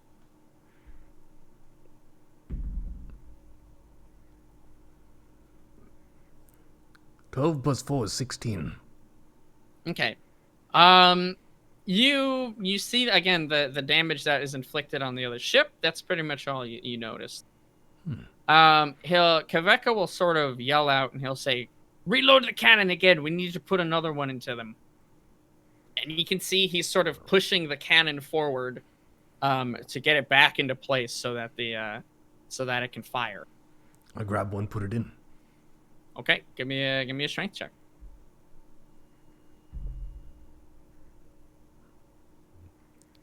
18 plus 3 is 21. Yeah, you manage definitely still with those great rolls for sure. You pick it up a little bit easier to heft this time as the adrenaline is really starting to kick in now as you realize the situation that you guys are in. And you push the cannonball back into the front again, even before he's able to get the cannon back into place. On the other side, you do see that it looks like they're scrambling to do the same. It's sort of ship combat really comes down when it's this close quarters. Just really who can refill the cannons first, because if you can take out the other ship's cannons, that's just a bad spot. Yeah, you guys are able to get your cannon back into place very quickly, in fact. With you two sort of working together, you're both very strong and capable. And he once again sort of covers his ears from the blast and will spark up the cannon once more and let another just kind of like gigantic blast out of that cannon again, and it smashes into the other side where there was some remaining cannons there. Again, splinter, wood, fragments of ship just fly into the air. You can see now there's these 2 titanically sized holes in the side of that ship, as it looks like you've decommissioned their armaments from.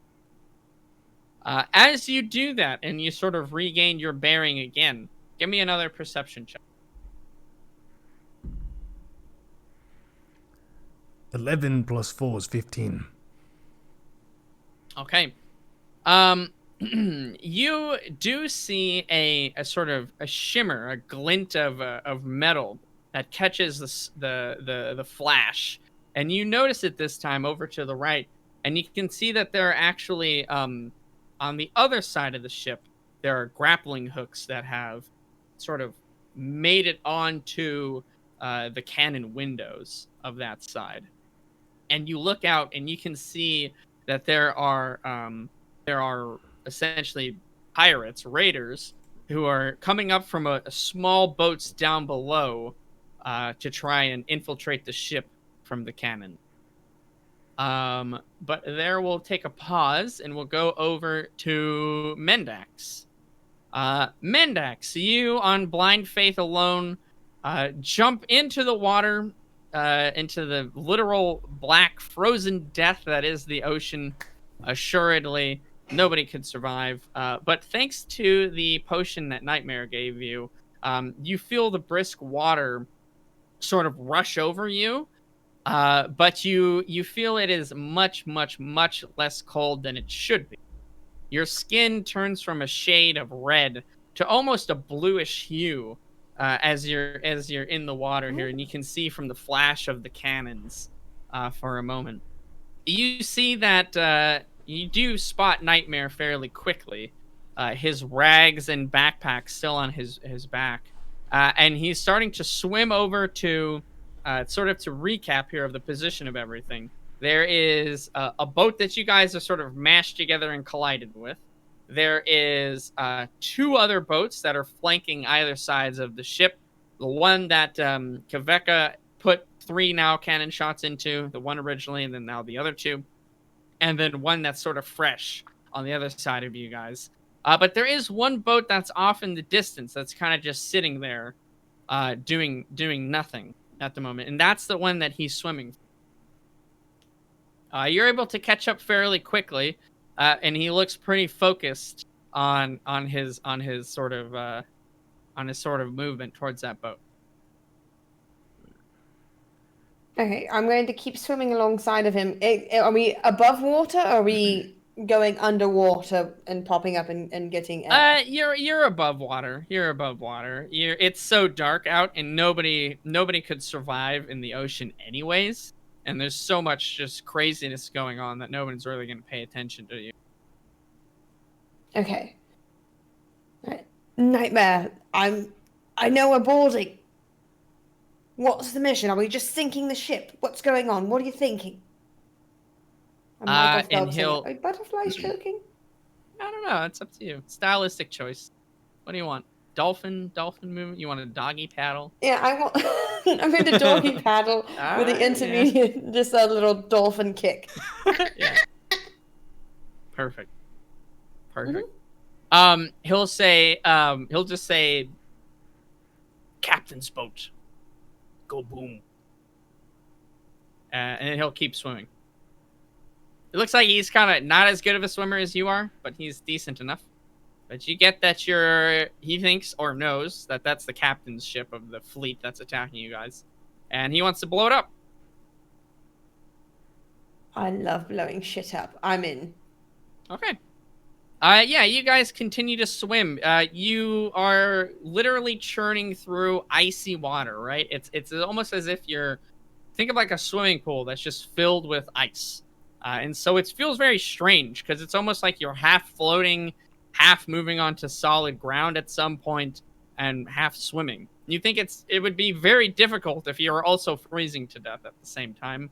And you would certainly be dead by now if you didn't have whatever strange potion you just drank from him. Every now and again, there are chunks of ice that come along.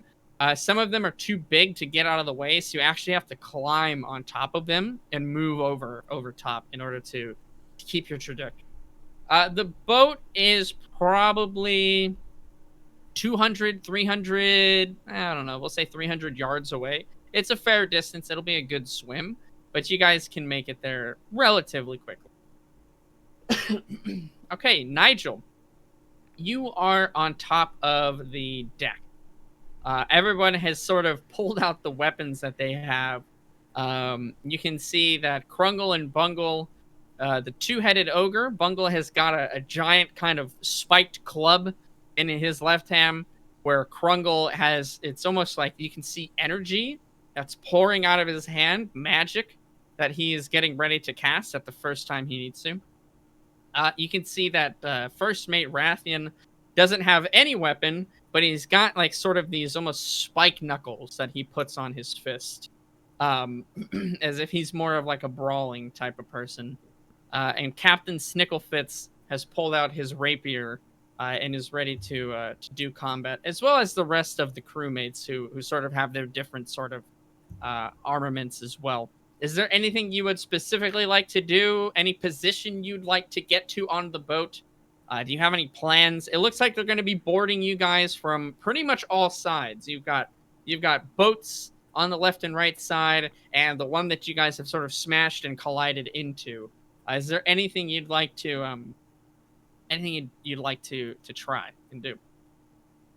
I think I'm just going to run over to one of the flanking boats, probably not the one we've rammed into. Okay. And yeah, I'm just going to kind of look for the one that's most visible. And I'm just going to look for big piles of ropes and other flammable objects sitting around, because I want to get big fires going on the other people's boats. Yeah, give me a perception check. Let's see if you can spot any of these ropes in the darkness, especially. It's very dark. You don't have a low light or a dark vision, so it would be pretty hard, but a good enough roll, you might be able to do it.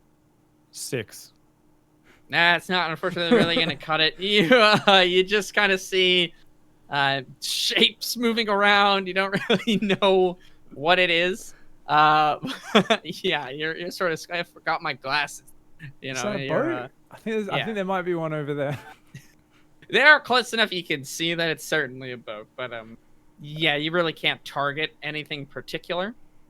If you want to just kind of throw a bonfire over there, you can. That's up to you. Heck yes. All right, you go ahead and read me what bonfire does here. Are you trying to catch the boat on fire, people on fire? Yeah, basically I'm just All going of to the set it above. on the deck. I mean, if I can't make out where flammable objects are, then I can just kind of throw that roughly into a group of people, or where people are scurrying around, and hope that I hit somebody. Sure. Yeah, and hopefully set something on fire just through chance at the same time. So it's a 60-foot range, 5-foot cube. Okay. And Dex saving throw, or they take 1d8 damage. Absolutely. Okay. Give me a d20, just a straight up d20. 6 again. Okay, you throw this bonfire out. You sort of harness the magical energy. You bust out your wizard wand, and with a couple of swishes and a flick, you're able to create a bonfire over on the deck of that boat, which is now illuminated thanks to you. Keep in mind, it is a roaring sort of inferno gets started very quickly as this bonfire takes up quite a lot of space. You can And, now see people. Oh, go ahead. Oh yeah, and basically the way it works as well, just because I didn't fully, any non-worn flammable objects will get set alight. So it's Okay, just, sure. yeah. Yeah, absolutely. You can now see it sort of illuminates that boat, and you see that there are humans mainly running back and forth. It's sort of a silhouette a bit as the fire is cast on. They're more of a shadow than anything else at that point. But you can see humanoid shapes sort of scampering and scurrying back and forth on that boat. You hear sort of an unmistakable scream of somebody burning to death as you see a person who's certainly caught a blaze sort of jump over the side of the boat and into the water. So whether or not they died due to being lit on fire or because now they're in the frozen depths of the trench, you have some certainty that they are probably not alive anymore. Heck yeah. All right, I like this. Set people on fire and let them take themselves out. Awesome. Yeah. Whether or not you've caught anything else on that boat on fire or not, it remains to be seen. Fantastic. I tell you what, guys, before the going really, really starts going, we are at our time, maybe a little bit earlier than it would normally be. But I think we could probably call it there right before the major combat of this this section of the journey. What do you guys think? End on a cliffhanger. Right in the Little bit. shit. Ready Yeah, to I kick think some this ass. Just hit the fan, indeed. After a couple weeks of talking to people on the ship, it's time to get real. Yeah. Time to investing in people's fashion businesses and that sort of thing. It's yeah, exciting. I don't to know get why some- I keep getting shit for that. I thought that was very nice of me to do. We literally had a beautiful human shield that we could use right now and gave him up. What a fantastic What? What a One more, fantastic opportunity. and Just random wasted. person who can unfortunately be dead. Unfortunate.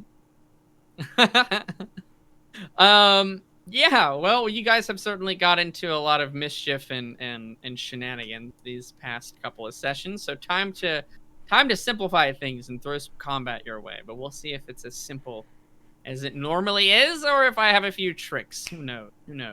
Carl rocking but that Kenku synergy. Yes, you guys have so far made a very apt team, able to single-handedly take out some of the cannons from one of the boat. Well done, well done. I don't think I'm alone, by the way. I think most of the audience are hoping that if this battle comes to a successful calm down, I think, Kveka and Carl will be closer together than ever. And I'm hoping for was it Ghost? What was the one with the clay with Patrick It's Swayze? Ghost, yes. With yeah, I'm hoping we get that sort of sequence. Save it for your fan fiction, Pig. It's not that kind of show, my man. We are going to be it's going to be 3 weeks before the next session because we do have a special appearance at GaryCon coming up. What day is that? What day? What time, Mendax? You got that information? March Yeah. 27th. March I believe that's 27th. 6 p.m. Pacific. 6 p.m. Pacific time. We'll be doing a special one-shot edition of the Wayfarers. Do you know what Twitch channel they have? I know they have to buy tickets. What's the website to go to for that? Here's the website and the code to get, I think it's 20% off your GaryCon tickets. 20% off, which gets you tons of fun stuff in addition to seeing our little fun one-shot story. If you're not able to make it, don't worry. It's not going to be a part of the main story of the campaign. That's going to all be done here at twitch.tv/Neuro, of course. But we'll have a fun time. I think it's going to be great. But it will be 3 weeks before our next session again. Can it literally Yeah. just be us like talking to people again, or That's what it's carving I'm gonna things have on to doors? talk to you guys. I'm like, okay, guys, we gotta do like a full one-shot story. We only have like 3 or 4 hours. Let's let's speed it up. Chop chop. We can't talk to every NPC. I'll have to make my NPCs just boring. You know? Okay, Oh, you yeah. tried to do that once before, and it really didn't even work. Yeah. There was one. My that was NPCs are just too interesting. I Still know. talk to him. This was a fun one. Yeah. Chat was good too. Good job, team. Good Good job, times. chat. Absolutely. But I think that's pretty much it, unless you guys have any other closing words. I've said my spiel. I did my job. So this is episode 25. The next one, which is the one shot, is going to be kind of like a beach volleyball episode.